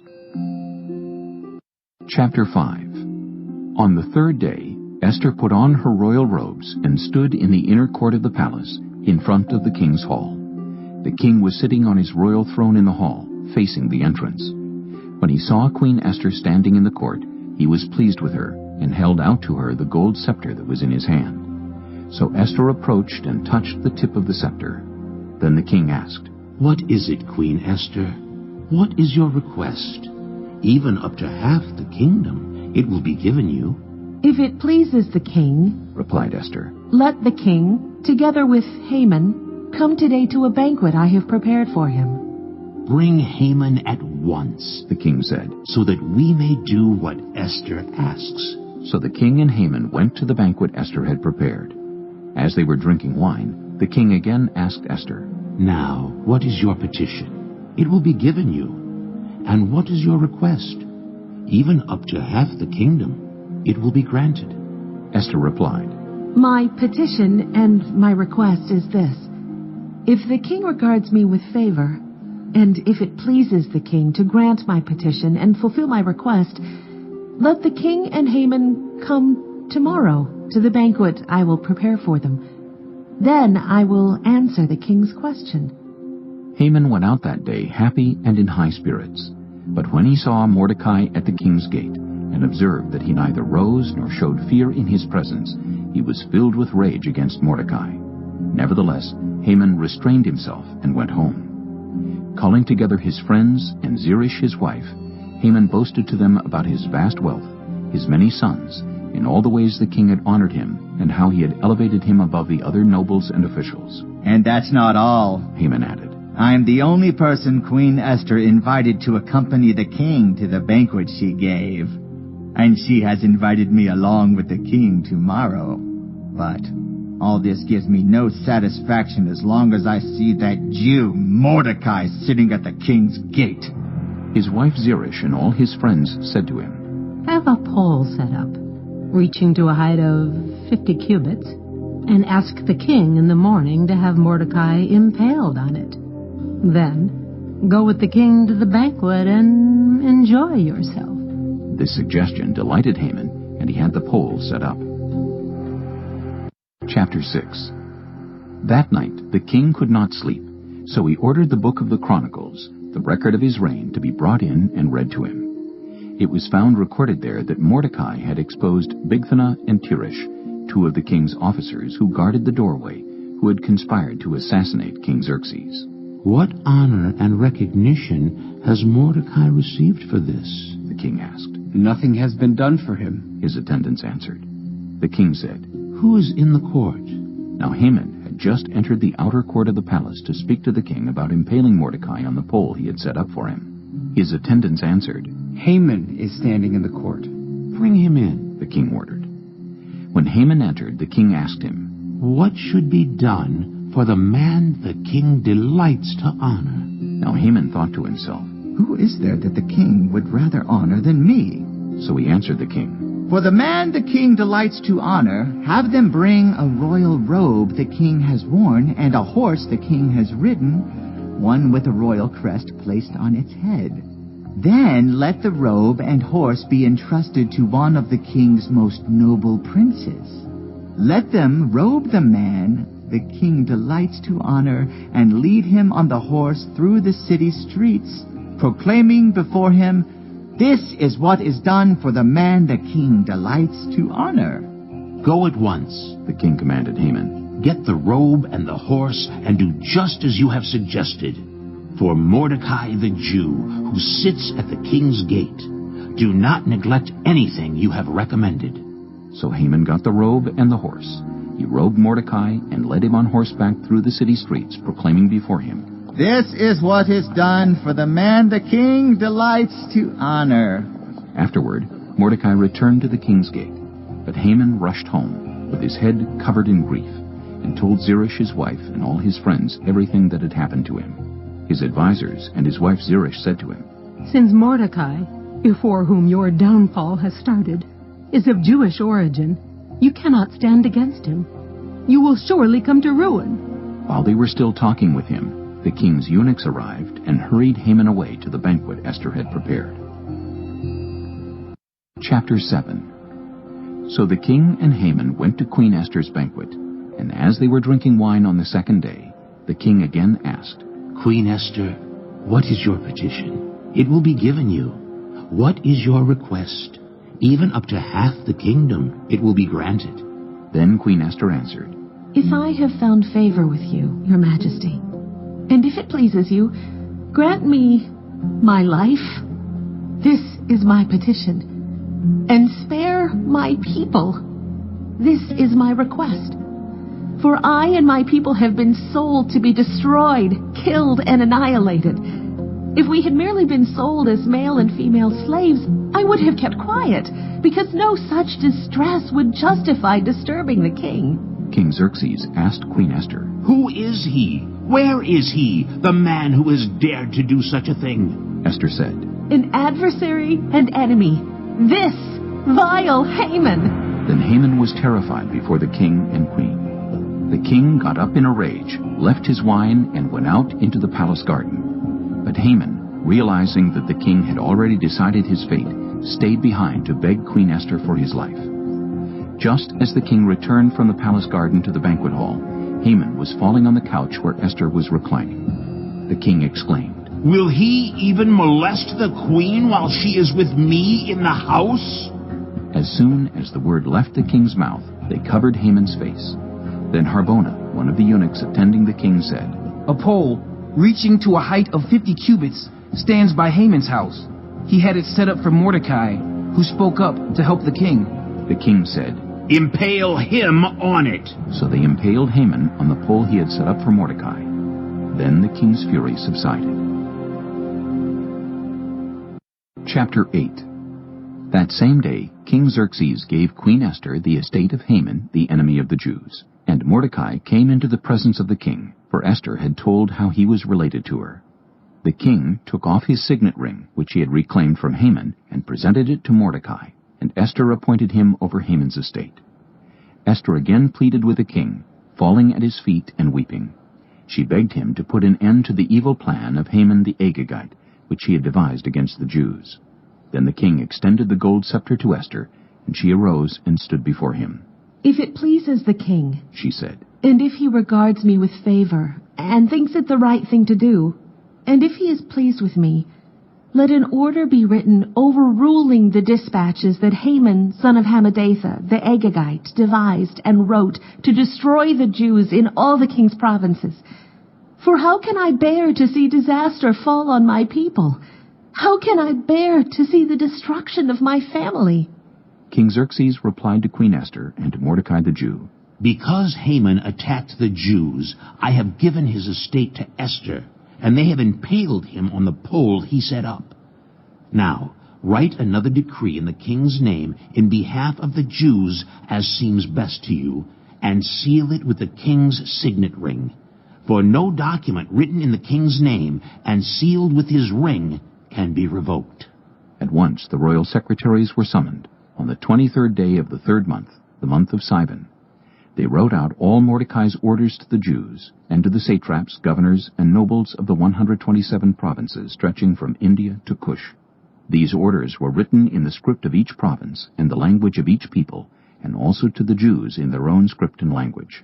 Mordecai wrote in the name of King Xerxes, sealed the dispatches with the king's signet ring, and sent them by mounted couriers who rode fast horses, especially bred for the king. The king's edict granted the Jews in every city the right to assemble and protect themselves, to destroy, kill, and annihilate the armed men of any nationality or province who might attack them and their women and children, and to plunder the property of their enemies. The day appointed for the Jews to do this in all the provinces of King Xerxes was the 13th day of the 12th month, the month of Adar.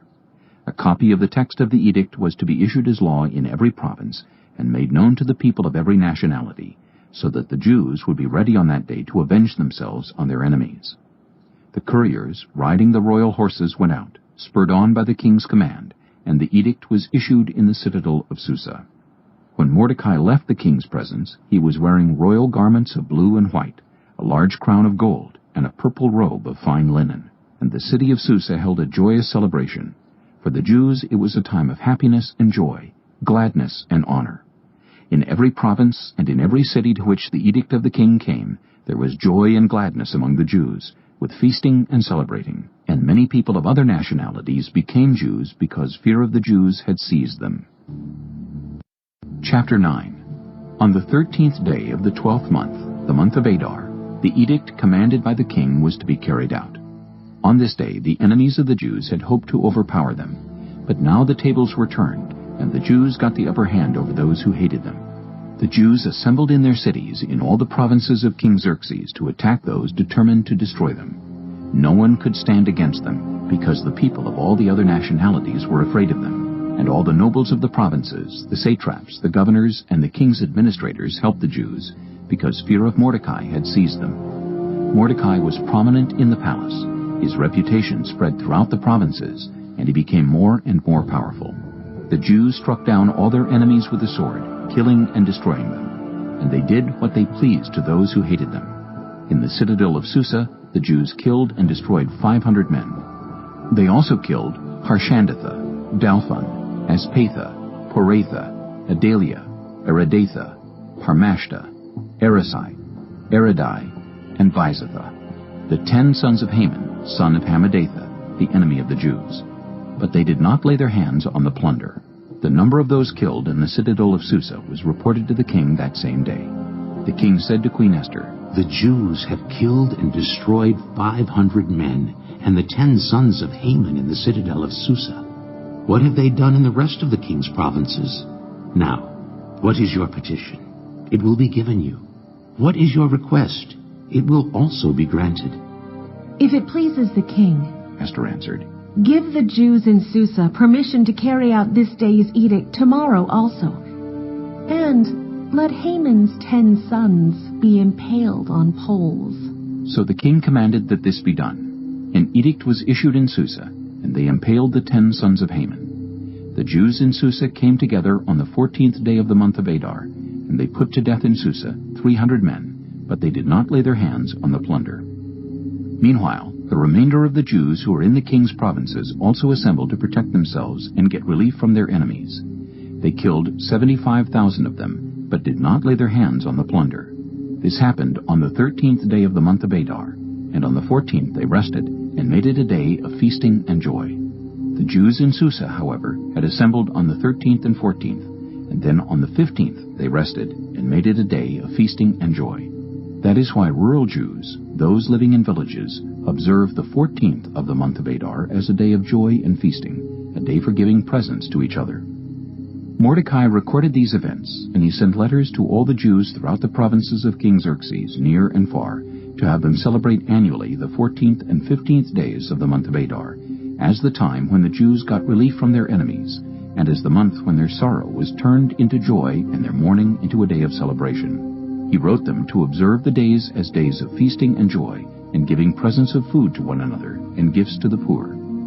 So the Jews agreed to continue the celebration they had begun, doing what Mordecai had written to them. For Haman, son of Hammedatha, the Agagite, the enemy of all the Jews, had plotted against the Jews to destroy them, and had cast the poor, that is, the lot, for their ruin and destruction. But when the plot came to the king's attention, he issued written orders that the evil scheme Haman had devised against the Jews should come back onto his own head, and that he and his sons should be impaled on poles.